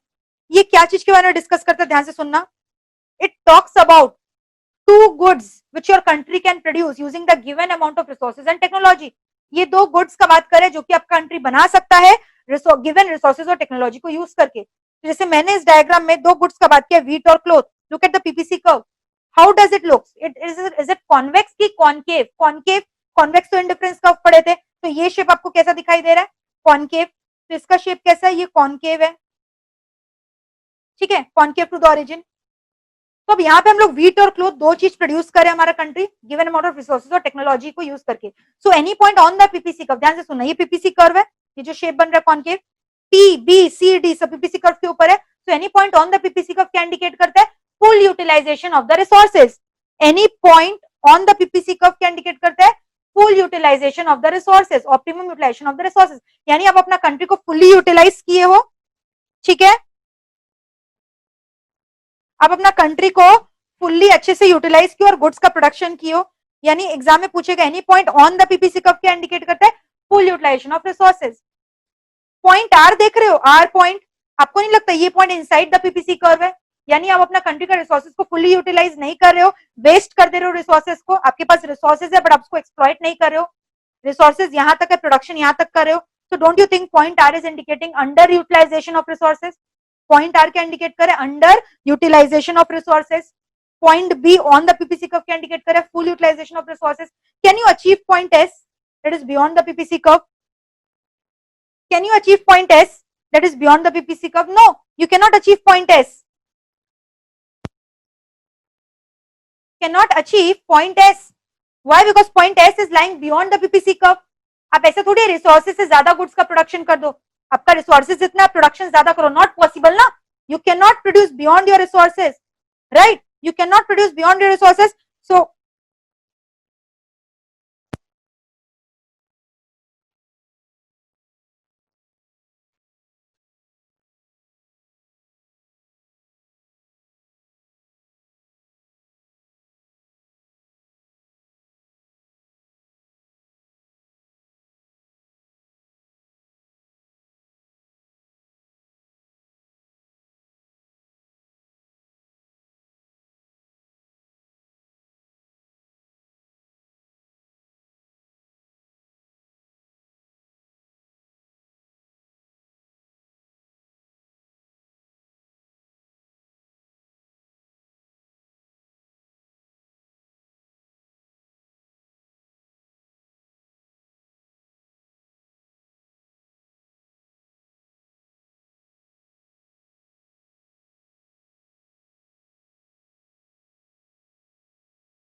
मान लो आपको वीट का प्रोडक्शन को बढ़ाना है, ठीक है, वापस से एक बार सुन लो, मैं भी बीच में डिस्टर्बेंसेस हो गया था. I am repeating the entire PPC topic again, ठीक है, I am repeating the entire PPC topic again. ध्यान से सुनना मेरा बात.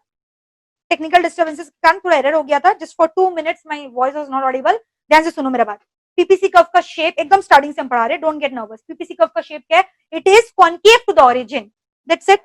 पीपीसी कर्व में हम लोग क्या पढ़े? हम लोग दो गुड्स के प्रोडक्शन कर रहे, गुड्स का नाम है व्हीट और cloth, using the given amount of resources and given amount of technology.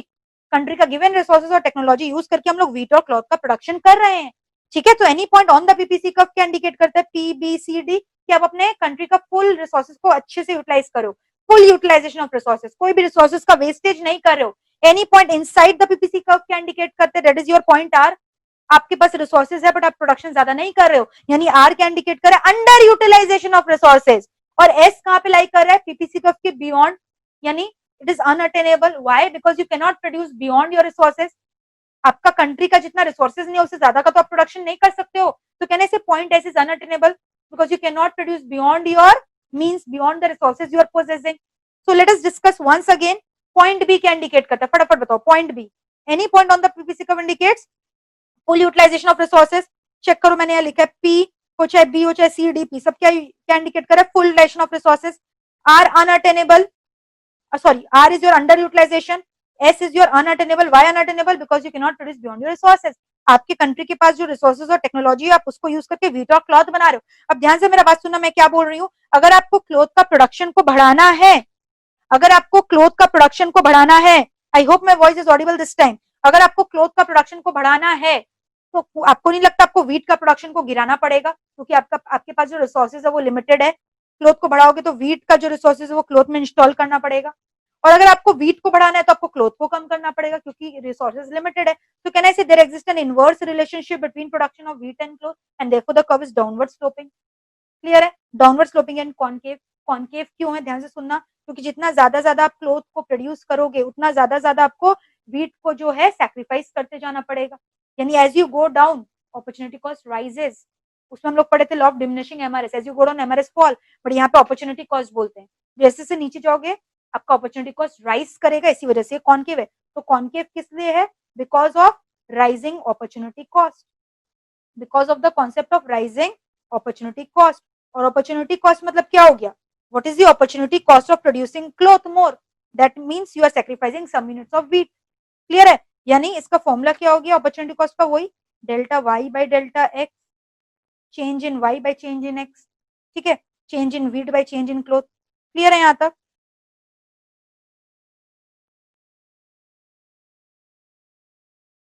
देखो इतना सा रख दिया हुआ ना curve A B C D E F, फिर आप जैसे जैसे जो है पॉइंट्स को चेंज कर रहे हो A B C D E F को, इसका मतलब क्या कर रहे हो? आप क्लॉथ का प्रोडक्शन को बढ़ा रहे हो 1 2 3 4 5, वीट का प्रोडक्शन को गिरा दे रहे हो, यानी आप अपॉर्चुनिटी कॉस्ट निकाल रहे हो इस तरह से। ठीक है, अपॉर्चुनिटी कॉस्ट निकालिए ना, -2 - 1 divided by sorry 15 - 14 1 divided by 1, 14 - 12 2 divided by 2 - 1, delta Y by delta X हुआ ना, ये हो गया एक्स, ये हो गया वाई। चेंज इन वाई कितना हुआ बताओ? 2 हुआ ना, divided by change in x कितना हुआ? 1 हुआ। फिर आगे जो चेंज इन वाई कितना हुआ? 3 हुआ, फिर 1। तो इस तरह से देख रहे हो अपॉर्चुनिटी कॉस्ट आपका राइज करते जा रहा है, opportunity cost is rising 1 2 3 4 5। Clear है यहाँ तक पूरा पिक्चर? तो as you go down opportunity cost rises. देखो क्या लिखा हुआ, PPC is concave to the origin because as you go down opportunity cost rises, as we go down opportunity cost rises. Clear है? अब मेरे को एक चीज बताओ, क्या पीपीसी का कभी शिफ्ट हो सकता है? ये रहा ओरिजिनल पीपीसी कर्व। शिफ्ट करने का मतलब हुआ आप दोनों का प्रोडक्शन बढ़ा रहे हो, क्लॉथ का भी प्रोडक्शन बढ़ा रहे हो, व्हीट का भी बढ़ा रहे हो। तो दोनों का प्रोडक्शन कब बढ़ेगा? Only possible when your new resources have been discovered. It is not possible under present assumption with limited resources and limited technology. तभी पॉसिबल होगा जो आपका टेक्नोलॉजी में इंप्रूवमेंट आ गया है, रिसोर्सेज का क्वांटिटी बढ़ गया है, समझ में आ रहा है? तब आप दोनों का प्रोडक्शन ज्यादा करोगे, क्लॉथ का भी और व्हीट का भी। इन दैट केस पीपीसी कब शिफ्ट हो जाएगा? Parallelly upward towards the right. तो can you see the diagram? यहाँ पे एरो देखे मैंने दिखाया, शिफ्ट हुआ पीपीसी में। तो शिफ्ट कभी पॉसिबल है? अभी प्रेजेंट सर्कमस्टांसेस में पॉसिबल नहीं है। कब पॉसिबल है? जब आपका नया रिसोर्सेज डिस्कवर हुआ है, जब टेक्नोलॉजी इंप्रूव हो रहा है, पॉपुलेशन बढ़ रहा है। पॉपुलेशन क्यों बढ़ रहा है? तो उससे पीपीसी शिफ्ट होगा। हाँ, पॉपुलेशन बढ़ना मतलब लेबर बढ़ना, तो लेबर एक रिसोर्सेज ही तो हुआ, लेबर बढ़ेगा तो आप प्रोडक्शन ज्यादा करोगे, तो पीपीसी कब शिफ्ट हो जाएगा? तो देखो शिफ्ट कब कब होगा? नंबर 1 इंप्रूवमेंट इन टेक्नोलॉजी, ये इंप्रूवमेंट है, इसका स्पेलिंग ठीक कर लोगे, इंप्रूवमेंट इन टेक्नोलॉजी। ठीक है, improvement in technology, greater capital formation, increase in population growth, discovery of new raw material. ये सब अगर होगा तो आपका पीपीसी कर्व जो है शिफ्ट हो जाएगा, which means increasing the production of both cloth and wheat. But present assumption में ऐसा नहीं हो सकता। प्रेजेंट अजम्पशन क्या लिए थे? रिसोर्सेज कांस्टेंट है, टेक्नोलॉजी कांस्टेंट है, resources are neither unemployed nor under employed. तो फटाफट एक बार देख लो शिफ्ट वाला कॉन्सेप्ट क्लियर है कि नहीं। ठीक है, और अपॉर्चुनिटी कॉस्ट का फॉर्मूला भी लिख सकते हो यहाँ पे। अपॉर्चुनिटी कॉस्ट का फॉर्मूला क्या है? Delta Y by delta X. Exam में क्वेश्चन आता है जैसे जैसे आप नीचे जाओगे अपॉर्चुनिटी कॉस्ट राइज होता है कि फॉल? आंसर क्या होगा? It will rise. देखो लिखा हुआ है as you go down opportunity cost rises. फटाफट एक बार देख लो अच्छे से। अपॉर्चुनिटी कॉस्ट कुछ नहीं है। अपॉर्चुनिटी कॉस्ट का मतलब क्या हुआ? क्लॉथ को आप बढ़ा रहे हो तो व्हीट का कितना सैक्रिफाइस कर रहे हो, so that is called opportunity cost of producing cloth. How many units of wheat you need to sacrifice, which is delta y by delta x, change in y commodity divided by change in x commodity, MRS की तरह। Clear है यहां तक? देख लो एक बार अच्छे से पूरा, एक बार देख लो, ये वाला टेबल भी देखोगे और आप एक काम करोगे, मैं एक दो पॉइंट आपको डिक्टेट करूँ वो लिखोगे। यहाँ पे स्पेस आपको दिखाई दे रहा होगा नीचे में, ये डायग्राम के, you will write it down there. Point number 1 write down. मान लो अर्थक्वेक आ गया, तो मेरे को डायग्राम देख के बताओ आप कहाँ जाओगे? अर्थक्वेक आने का मतलब क्या हुआ? Where will you move from the PPC curve? Suppose you are standing at point C, and earthquake आया तो आप कहां जाओगे, सी से कहां जाओगे, सी से एस में कि सी से आर में, टेल मी, सी से आर में आओगे कि सी से एस में आओगे, फटाफट बताओ। अर्थक्वेक आने का मतलब क्या हो, your existing resources are getting destroyed, आपका रिसोर्सेज कम हो गया है, यानी आपको दोनों का प्रोडक्शन कम करना पड़ेगा, यानी can I say there will be an inward shift in the PPC curve and you are going to move from point C to R, C to R समझ में आ रहा है, तो वहां पे आप लिखोगे earthquake dash movement from C to R, C to R का मतलब क्या हुआ, inward shift in the PPC curve, inside अंदर की तरफ शिफ्ट हो गए, inward shift in the PPC curve, C to R, movement from C to R earthquake आने से। Point number 2,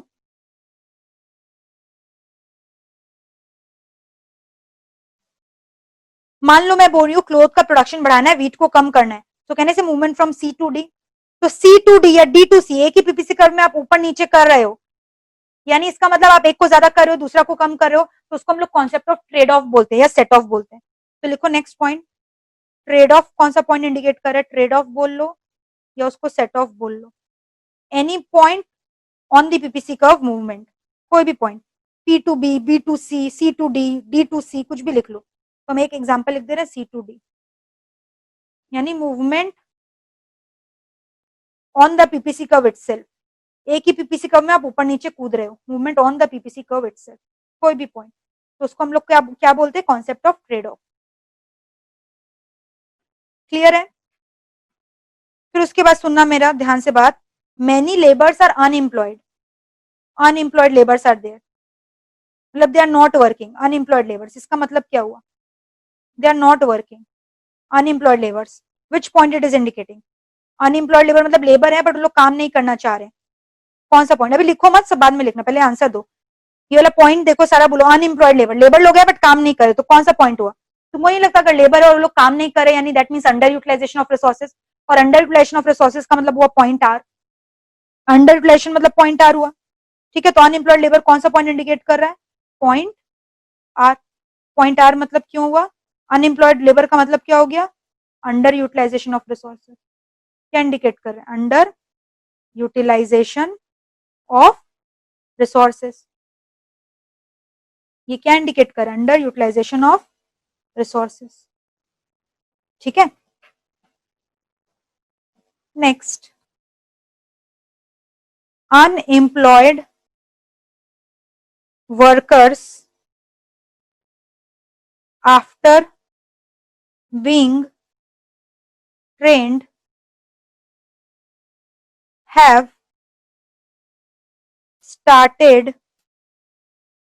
to work, training के बाद लोग काम करना स्टार्ट कर दिया, तो ये कहां से काम मूवमेंट होगा, मेरे को बताओ सोच के, look at the diagram and tell me कहां से काम मूवमेंट होगा, पहले लेबर लोग अनएम्प्लॉयड थे बट अब इन लोग काम करना चालू कर दिए, unemployed labour have started working, तो अनएम्प्लॉयड लेबर थे, तो that was under utilisation of resources R, अब ये लोग काम करना चालू कर दिया मतलब ओवर तो नहीं हो गया, प्रॉपर यूटिलाइजेशन हुआ, सो कहने से movement from inside the PP curve to on the PPF curve, यानी आर टू सी, कहने से R to C, under under utilisation, labour काम नहीं कर रहा मतलब क्या हुआ, अंडर यूटिलाइजेशन यानी आर, अब काम करने लग गया यानी ओवर तो नहीं हो रहा है, प्रॉपर यूटिलाइजेशन हो रहा है, यानी आप कहां पे चले गए, ऑन द पीपीसी कर्व, यानी आर से लेकर कोई भी पॉइंट में जा सकते हो, P B C D anything, तो कहने से R to C, movement from R to C, यानी इनसाइड से, इनसाइड से कहां चले गए, ऑन द पीपीसी कर्व, है ना, इनसाइड से कहां चले गए, ऑन द पीपीसी कर्व, तो फटाफट ये जो चारों पॉइंट एक बार आप लिख लो, रिवाइज कर लो और चेक करो आपको समझ में आ रहा है कि नहीं, क्योंकि ये सब एग्जाम्स में आते हैं, so very quickly write all these 4 points, I am giving you the time, अब लास्ट में खाली 5 मिनट्स का टॉपिक बचा, types of economics which is very very easy and we have also discussed in BC के chapter, अगर आपका नहीं class हुआ वो क्लास वापस से होगा, सो डोंट वरी फॉर दैट, ठीक है, एक बार फटाफट देख लो इसको, फिर हम लोग पीपीटी करेंगे।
ठीक है, लर्न हो गया यहां तक?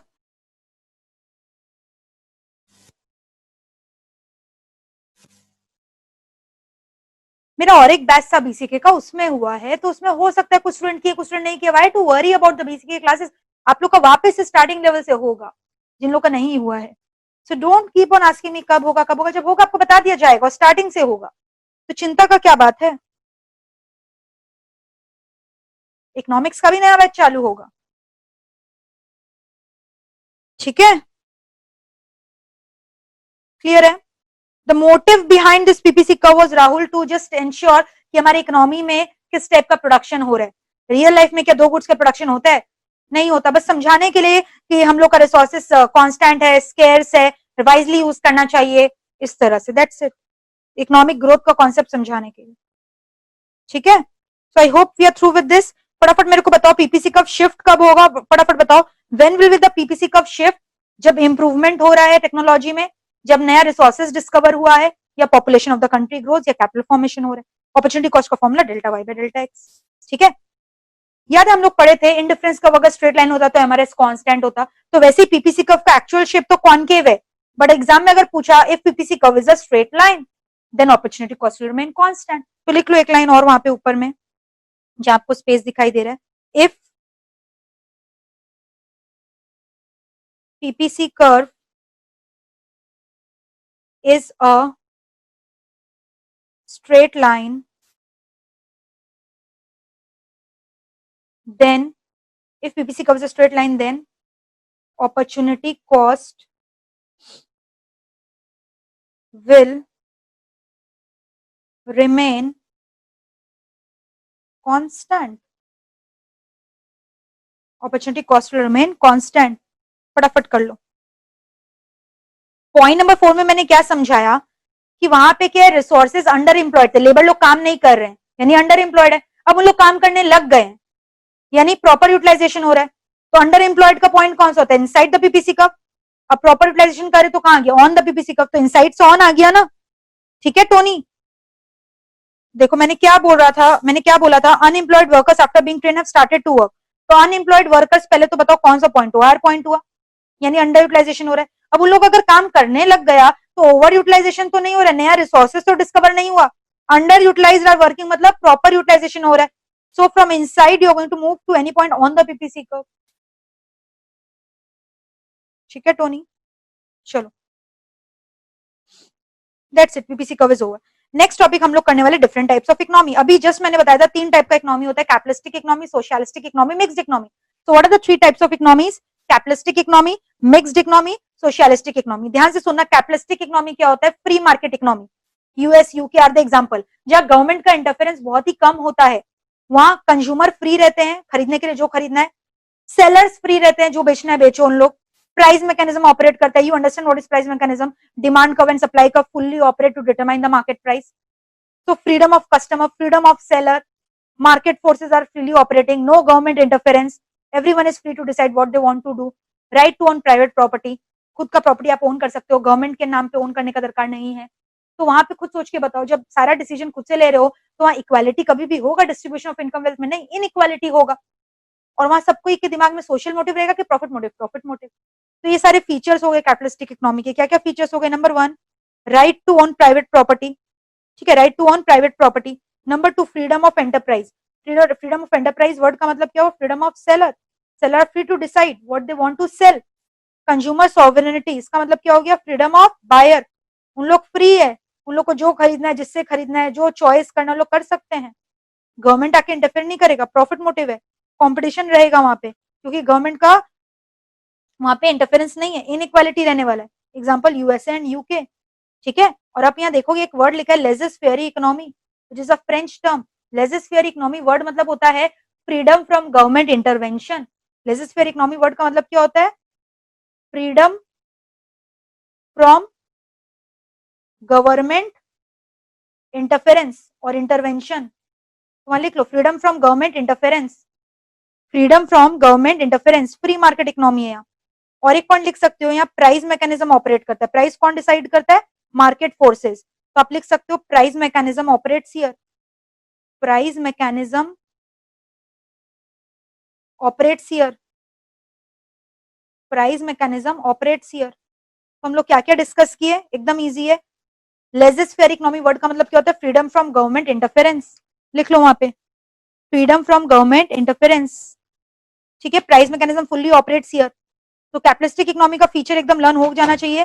प्राइवेट प्रॉपर्टी आप फ्रीली ओन कर सकते हो, गवर्नमेंट का झमेला नहीं है, झंझट नहीं है, एंटरप्राइज का फ्रीडम यानी सेलर का फ्रीडम है, कंज्यूमर्स लोग फ्री हैं, सेलर बायर सब कोई फ्री है, प्रॉफिट मोटिव है, कंपटीशन है, लेकिन वहां पे इनइक्वालिटी आएगा क्योंकि ये सब है वहां पे, ठीक है। तो लर्न हो गया होगा आई थिंक।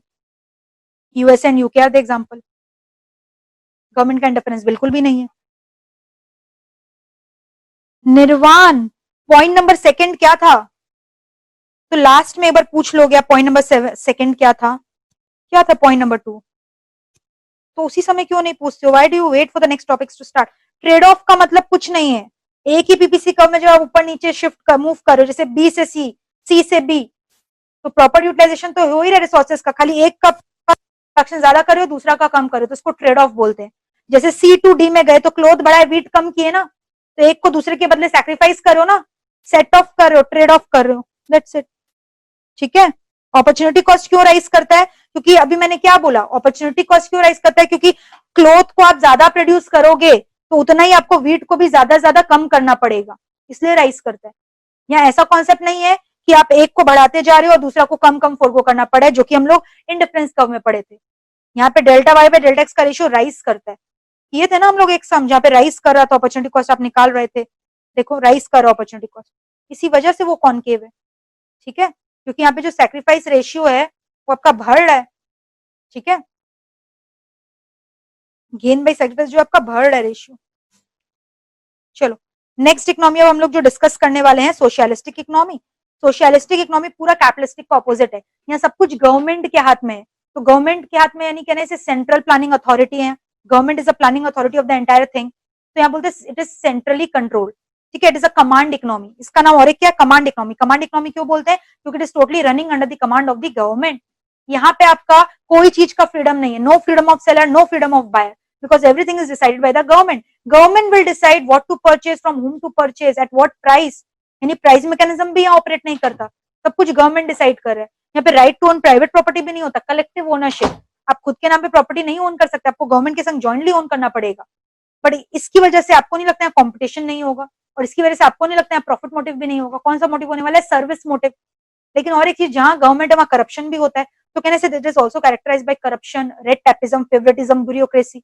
तो सोशलिस्टिक इकोनॉमी का फीचर हो गया सेंट्रली प्लान्ड इकोनॉमी है, जिसका और एक नाम है कमांड इकोनॉमी, ठीक है। यहाँ पे prices are administered prices, administered price word का मतलब क्या हुआ, that is decided by the government. देखो क्या लिखा है, कलेक्टिव ओनरशिप लिखा है, सेंट्रल प्लानिंग अथॉरिटी है, कंज्यूमर चॉइस का एब्सेंस है, इक्वल इनकम डिस्ट्रीब्यूशन होगा ना, क्योंकि गवर्नमेंट है तो सर्विस मोटिव फॉलो करेगा, because of the service motive, because profit motive is not there. फिर देखो क्या लिखा है, minimum role of price mechanism. Minimum role of price mechanism word का मतलब क्या हुआ, कि मार्केट फोर्सेस यहाँ पे डिसाइड नहीं करता मार्केट प्राइस को, गवर्नमेंट डिसाइड करता है प्राइस को, तो प्राइस मैकेनिज्म का कोई रोल ही नहीं है। और ब्यूरोक्रेसी, फेवरेटिज्म, गवर्नमेंट का करप्शन यहाँ पे होता है, गवर्नमेंट इंटरवेंशन मतलब गवर्नमेंट का इंटरफेरेंस। एक्चुअली आजकल कोई भी कंट्री ऐसा नहीं है जहां सोशलिस्टिक प्रिवेल करता है, because all the country are turning into a democratic one. But फिर भी पुराने जमाने की बात करोगे, कुछ साल पहले का, तो China and Russia are those country where kingship was there, king was ruling the country, ठीक है, क्लियर है यहाँ तक। आप यहाँ और एक चीज लिख सकते हो, एडमिनिस्टर्ड प्राइस होता है। एडमिनिस्टर्ड प्राइस वर्ड का मतलब क्या होता है, एडमिनिस्टर्ड प्राइस वर्ड का मतलब क्या होता है, price that is setup bye the government, price setup bye the government, यानी प्राइस भी कौन सेट कर रहा है, गुड्स का गवर्नमेंट, यानी सेलर बायर इन लोग का कोई फ्रीडम ही नहीं है प्राइस में, यानी इसलिए मार्केट फोर्सेस भी यहाँ ऑपरेट नहीं करता, ठीक है।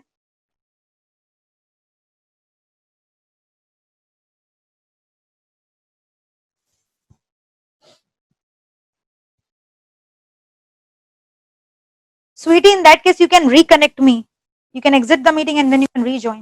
I'll give you the admission. फटाफट कर लो इसको, लिख लियोगे, एकदम इजी है, सब बचपन से पढ़ते आ रहे हो। और आपको अच्छे से पता होगा ऐसा कौन सा इकोनॉमी है जहां पे पार्टली कैपिटलिस्टिक नेचर है, पार्टली सोशलिस्टिक, दोनों है, या कुछ सेक्टर गवर्नमेंट के अंदर है, कुछ सेक्टर प्राइवेट एंटरप्रेन्योर्स के अंदर है, कुछ सेक्टर कंबाइंड है, partly owned by the private entrepreneur, partly owned by the government sector. यानी यहाँ पे तीनों है, पब्लिक सेक्टर भी है, प्राइवेट सेक्टर भी है, कंबाइंड सेक्टर भी है। एक ही कंट्री ऐसा है that is a mixture of both. तो India is an example of mixed economy who has taken the good feature of both the economies, capitalistic economy या सोशलिस्टिक इकोनॉमी एज वेल। कुछ sector में बोला गया है private ownership allowed है, कुछ sector खाली solely owned by the government of India, कुछ सेक्टर दोनों का मिक्सचर है। तो यहाँ पे मेरे को बताओ प्राइस कौन डिसाइड करता होगा? दोनों जन। Dual system of pricing exist here. पहले प्राइस कौन डिसाइड करता है? Market forces. फिर मार्केट फोर्सेस से अगर प्राइस ज्यादा आया तो गवर्नमेंट सब्सिडी देके कम कर देता है, और कम आया तो गवर्नमेंट टैक्स देके लगा देता है। तो इंडिया में डुअल सिस्टम ऑफ प्राइसिंग है। तो मिक्स्ड इकोनॉमी का एग्जांपल है India. Existence of private and public sector both यहाँ पे, ठीक है। इकोनॉमिक प्लानिंग, यहाँ पे बोला गया गवर्नमेंट का इंटरफेरेंस नहीं है, पॉजिटिव रोल है, ठीक है। जैसे मैंने अभी समझाया था ना आपको, positive role in the sense what, जब प्राइसेस कम रहते हैं गवर्नमेंट टैक्स देके बढ़ा देता है, प्राइस जब बढ़ जाता है गवर्नमेंट सब्सिडी देके गिरा देता है। यानी price decided by price mechanism and then regulated by government. तो इसलिए हम लोग इसको बोलते हैं एडमिनिस्ट्रेड प्राइस की जगह डुअल सिस्टम। एडमिनिस्ट्रेड मतलब कंट्रोल बाय गवर्नमेंट, और you can write that dual system. Dual system of pricing मतलब समझ गए? तो price mechanism as well as government, ठीक है। इसका मतलब आप लिख सकते हो प्राइस मैकेनिज्म प्लस गवर्नमेंट, दोनों मिलकर प्राइस डिसाइड करते हैं। पीएम मतलब प्राइस मैकेनिज्म, पूरा लिखना, पीएम मत लिखना, नहीं तो आगे जाके प्राइम मिनिस्टर पढ़ोगे पीएम का फुल फॉर्म। तो वहां लिख लोगे price mechanism plus government, price mechanism plus government. Dual system of pricing exist here. और यहाँ गवर्नमेंट का इंटरफेरेंस हर जगह नहीं है, पॉजिटिव रोल है। और आप तो देखे हो ना, प्राइवेट प्रॉपर्टी यहाँ सब ओन करते हैं, और कुछ प्रॉपर्टी गवर्नमेंट के नाम पे होता है, कुछ प्रॉपर्टी दोनों कलेक्टिवली भी ओन होता है। Like TCS is one of the company jointly own, ठीक है। तो यहाँ पे मार्क कर लो dual system of pricing. PM मतलब क्या हुआ? प्राइस मैकेनिज्म, आप फुल फॉर्म लिखोगे, और गवर्नमेंट, फटाफट लर्न कर लो।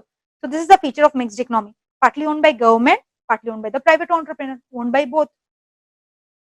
Very quickly, India is an example to the mixed economy.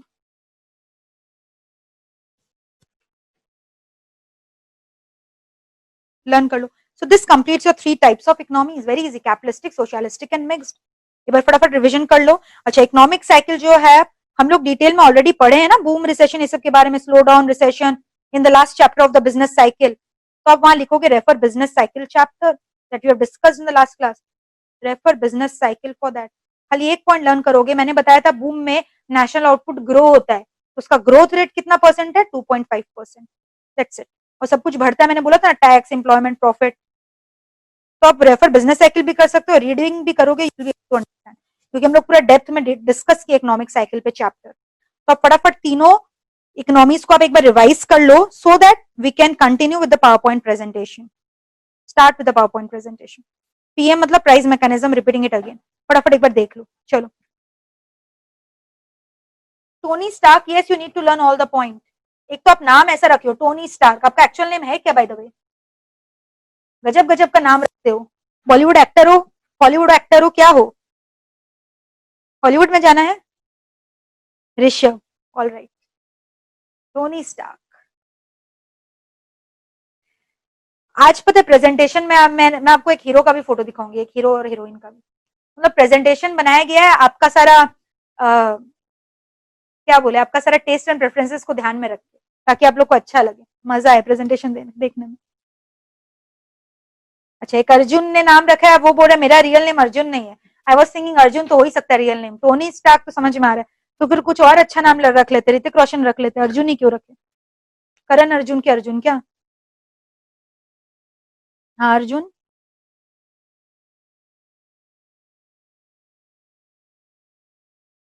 Abhishek don't worry for that, we I just said you कि हम लोग का नया लाइव बैच भी स्टार्ट होगा इकोनॉमिक्स का, वहां पे भी कर सकते हो क्लासेस का। अगर आप वहां पे आपको नहीं भी मिलता परमिशन, आपको क्लासेस का लिंक भेजा जाएगा। So why are you so worried? You have taken admission in MEPL Limited. बोले ना आपको एग्जाम हॉल तक हम लोग फिंगर पकड़ के बैठा के आएंगे, स्पून फीडिंग किया जाता है यहाँ सब कुछ, एक एक क्लास 5-6 बार दिखाया जाता है। आपसे ज्यादा हमारे को चिंता है आपका सिलेबस के बारे में, आपका पढ़ाई के बारे में, ठीक है। आप पढ़ना नहीं भी चाहो ना, हम लोग जबरदस्ती पढ़ाते हैं यहाँ पे।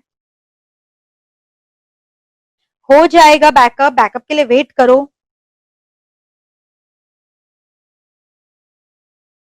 अब जान के जो अजीब अजीब नाम लिखा है ना, वो लोग अब कमेंट कर रहे हैं चैट बॉक्स में।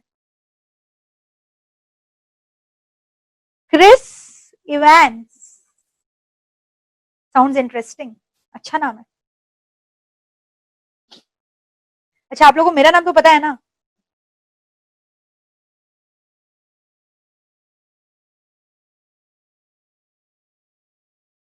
मैंने रिवीजन के लिए टाइम दिया था, बातचीत के लिए नहीं। फटाफट करो रिवीजन।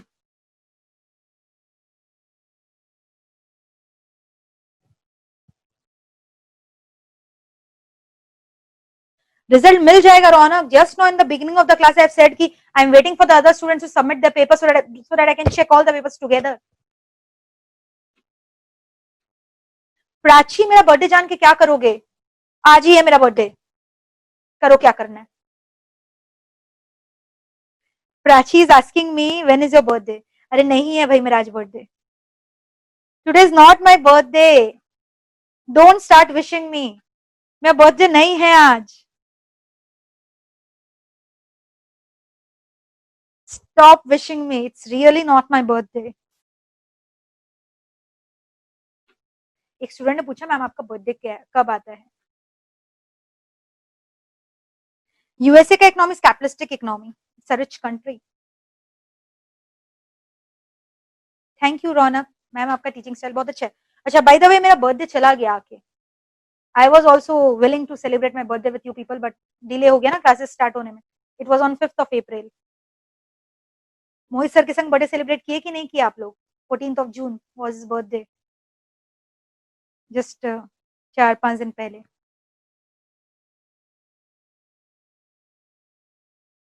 यूट्यूब में सर लाइव भी गए थे, didn't you join him?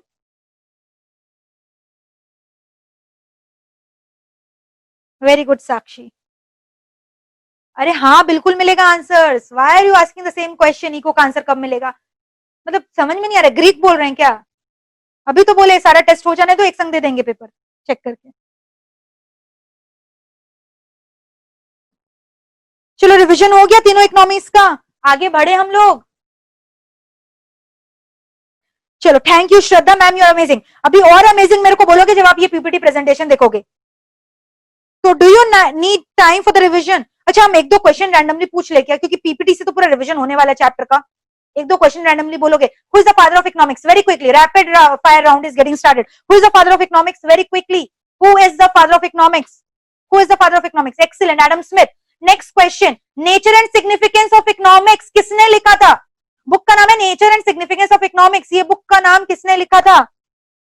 Very good, Lionel robin. Which year did he right the book? Which year did he write the book? 1931/32, excellent. 1776 जो बोल रहा है वो गलत है। 1776 में तो किसने बुक लिखा था? एडम स्मिथ, जिसकी बुक का नाम क्या था? Inquiry into the nature and causes of wealth of nation. Which economics is called aggregative economics?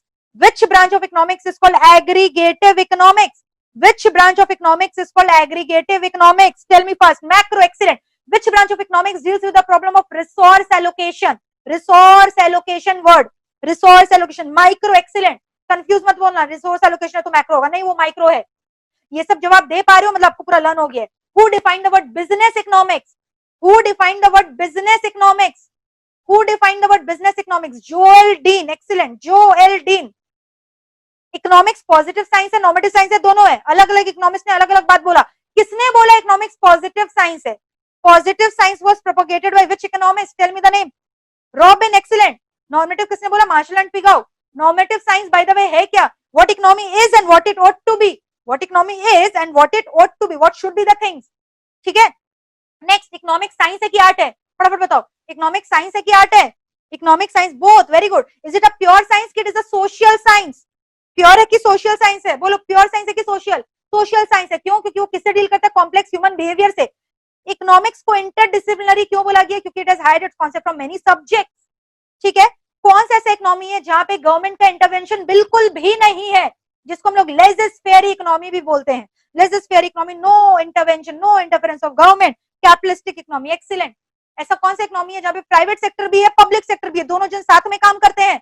Mixed economy, excellent. ऐसा ऐसा एडमिनिस्ट्रेटेड प्राइस वर्ड का मतलब क्या होता है? Administrated price, where the price is getting regulated by an external authority is usually the government. ठीक है। Next, PPC curve का एक नाम क्या है? Transformation curve. पीपीसी कर्व का शेप कैसा है? पीपीसी कर्व का शेप कैसा है? What is the shape of the PPC curve? What is the shape? Concave. जैसे जैसे नीचे जाओगे अपॉर्चुनिटी कॉस्ट क्या होगा? Opportunity cost will rise, will fall, remain constant, rise, excellent. अगर पीपीसी कर्व एक स्ट्रेट लाइन होता तो अपॉर्चुनिटी कॉस्ट क्या होता? अगर पीपीसी कर्व स्ट्रेट लाइन होता तो अपॉर्चुनिटी कॉस्ट क्या था? Excellent, constant. What are the four central economic problems? What to produce, how to produce, for whom to produce, what provision should be made for economic growth. Who talked about the provision of growth? Which economist talked about the problem of growth? Which economist talked about the problem of growth? Paul A. Samuelson. Who talked about economics is a science of choice making? Lionel Robin. Who talked about economics is the study of mankind in the ordinary business of life? Alfred Marshall. That's it. This completes your revision. अगर आपको ये सारे questions याद है जो मैंने पूछे हैं तो you are through with this chapter, you have learn this chapter. चलो अब दिल थाम के बैठो, आने वाला है. ठीक है, do you need a break और shall I start with the PPT? Consumer किसमें किंग रिगार्ड किया जाता है? खुद सोच के बोलो. कंज्यूमर किंग मतलब consumer sovereignty, obviously capitalistic economy, क्योंकि सोशलिस्टिक में तो कंज्यूमर का राइट ही नहीं होता ना. Shall I start?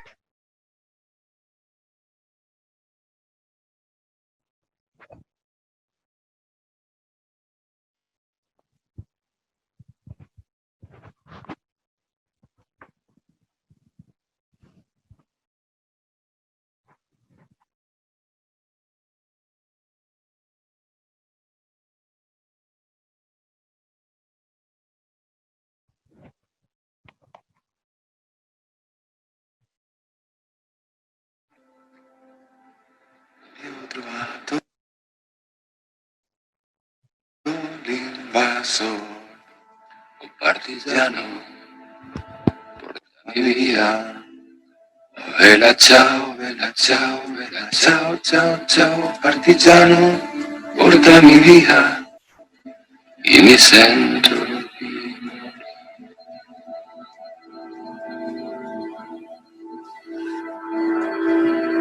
e se io muoio da partigiano, oh bella ciao, bella ciao, bella ciao, ciao, ciao, e se io muoio da partigiano, tu mi devi seppellire, e seppellire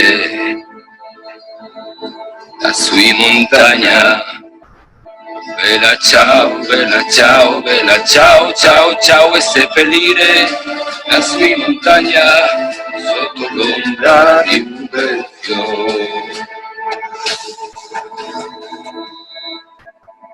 Le genti passeranno, oh bella ciao, bella ciao, bella ciao, ciao, ciao, e le genti passeranno,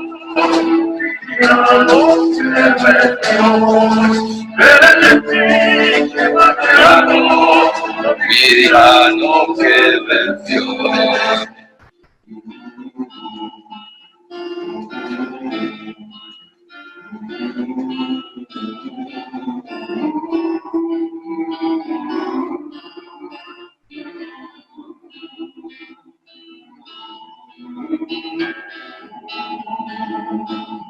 Delle genti che passeranno, oh bella ciao, bella ciao, bella ciao, ciao, ciao, e le genti che passeranno, oh mi diranno che bel fior.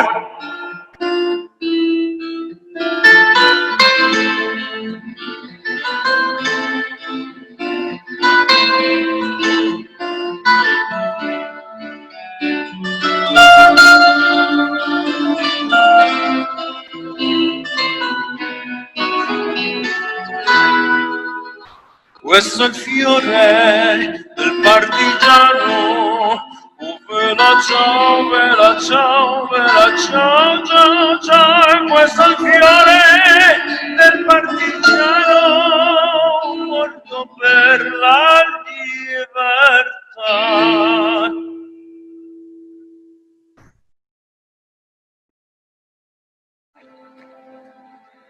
E ho trovato l'invasor, un partigiano, portami via. Bella ciao, bella ciao, bella ciao, ciao, ciao, partigiano, portami via. Io mi sento qui.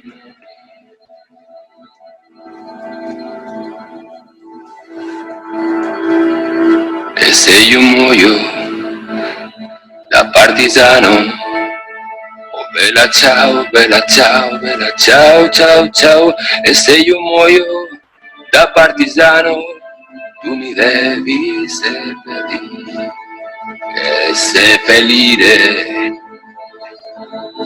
lassù in montagna. Bella ciao, bella ciao, bella ciao, ciao, ciao, e seppellire lassù in montagna sotto l'ombra di un bel fiore. Delle genti che passeranno, oh bella ciao, bella ciao, bella ciao, ciao, ciao, delle genti che passeranno,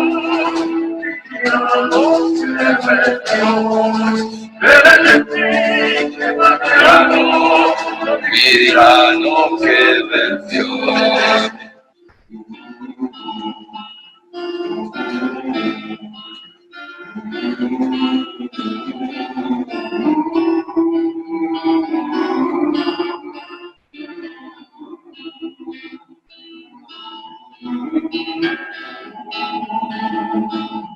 Delle genti che passeranno, oh bella ciao, bella ciao, bella ciao, ciao, ciao, e le genti che passeranno, oh mi diranno che bel fior.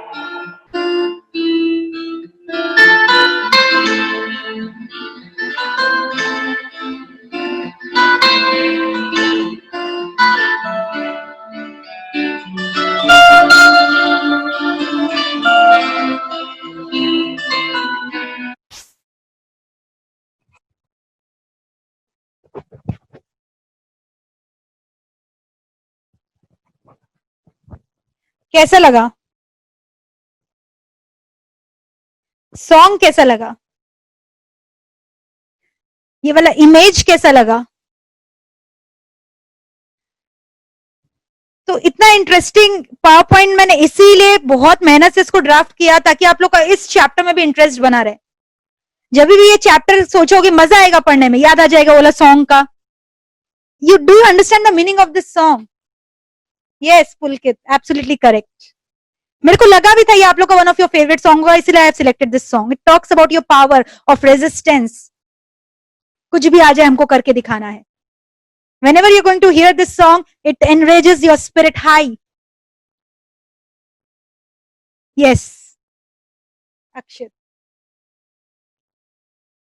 तो मेरे को पता था भोजन का ringtone होगा, भोजन का ये सॉन्ग फेवरेट होगा, इसलिए I have selected this song ताकि आप जो है अपना एकेडमिक्स से इसको रिलेट कर सको और फिर अच्छे से पढ़ो मेहनत करके। ठीक है? No dear Shreyash, my favourite actor is not at all Hrithik, but मेरे को लगा आपका फेवरेट एक्टर होगा इसलिए मैंने रखा इसको। मेरा फेवरेट एक्टर रणबीर कपूर है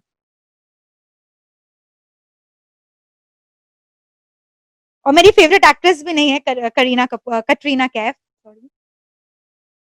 बट मेरे को ऐसा लगा कि आप लोगों का फेवरेट एक्टर एक्ट्रेस ये लोग ही होगा, इसलिए most of the girls have crush on Katrina and girls have crush on Hrithik, so I have selected these icons.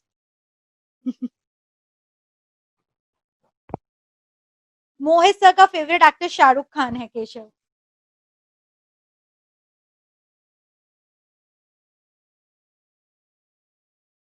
Yes, he likes also Katrina Kaif. Absolutely correct, Mohit sir. Yes.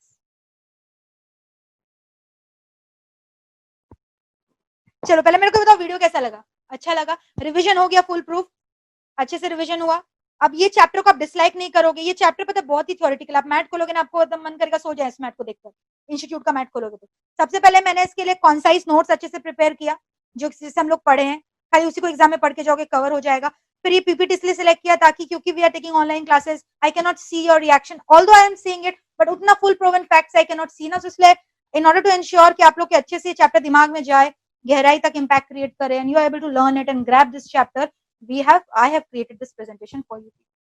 ठीक है? Thank you Ankush, आप हमारी favourite teacher हो, thank you. चलो कैसा लगा? Yes surely I am going to send you, YouTube में upload कर देंगे सर मेरे ख्याल से, ठीक है? So don't worry for that, no worries. चलो अब आज जो है इसका एमसीक्यूज हम नहीं करा रहे डिस्कस, वो नेक्स्ट क्लास हम लोग करेंगे। तो आपका होमवर्क यही है, ये पूरा चैप्टर को आप लर्न करके रखोगे, इसलिए लर्न करके रखोगे ये चैप्टर को अच्छे से, इसीलिए ये वाला चैप्टर को अच्छे से लर्न करोगे, ताकि जो है आप लोग को मेरा वॉइस ऑडिबल है ना, my voice is audible, you are understanding everything, मेरा वॉइस ऑडिबल है ना बच्चों? ठीक है, तो मैं ये बोल रही थी कि since we are getting late already, we have crossed our deadline of the time limit because you are not going to sit in front of the camera, I know that. तो सुनना मेरा बात, जो एमसीक्यूज है इस chapter का हम लोग नेक्स्ट क्लास डिस्कस करेंगे। तो आपका होमवर्क ये रहेगा कि आप इसको पूरा अच्छे से जो है रिवाइज कर आओगे मेरे सामने, ठीक है? ये वाला चैप्टर को पूरा अच्छे से रिवाइज कर लेना घर पे अपने आप से, पूरा जहाँ पे मैट में मैंने जो डिस्कस करा है सारा करने में, कुछ भी छोड़ोगे नहीं, क्योंकि already I have prepared it in a very concise manner and is exhaustive, you have to cover everything on that, ठीक है? तो इसको लर्न करना। So we are working on our part the best to give you the best education, so it's also your duty on your part to be updated with all the classes, to do your homework regularly, to give the test regularly, and to follow the studies passionately, and not just because of for the sake of studying you have joined the course, ठीक है? With passion if you are going to study, अच्छे से सब होगा, अच्छा marks आएगा, rank आएगा, everything will go smoothly। तो चलो, I hope you loved today's class, आज का क्लास अच्छा लगा आप लोगों को, ठीक है? Thank you, Yash, for your comments, for so much effort. I would like to read your comments. Papon, thank you. Your presentation is so beautiful, just like you. Thank you for the amazing class. Thank you very much. You know, whenever you people appreciate me like this, I get an urge to do more better things for you people. और अच्छा मतलब सोचते idea जो है दिमाग में लाए और आप लोगों के सामने प्रेजेंट करे, जिससे कि है आप लोगों को भी अच्छा लगे पढ़ने में। Amisha, thank you very much. Thank you, ma'am, for your outstanding efforts. I like your personality, ma'am. So motivating. Thank you, Isha. Thank you, Sakshi. Amazing class. Thank you, Shruti. Thank you, Ishan. Thank you. Thank you, everyone. Chalo, now I'll be taking your leave. Thank you, Anand. Chalo, bye-bye. Stay safe. Stay home. ठीक है? घर पे रहना, निकलना नहीं है घर से। चलो bye bye, I'll take your leave. Please revision कर लेना घर में पूरा चैप्टर को अच्छे से, you're going to learn it so that whenever I am going to discuss the MCQ in the next class, I don't feel disappointed कि आप लोगों को लर्न नहीं है। चलो बाय बाय।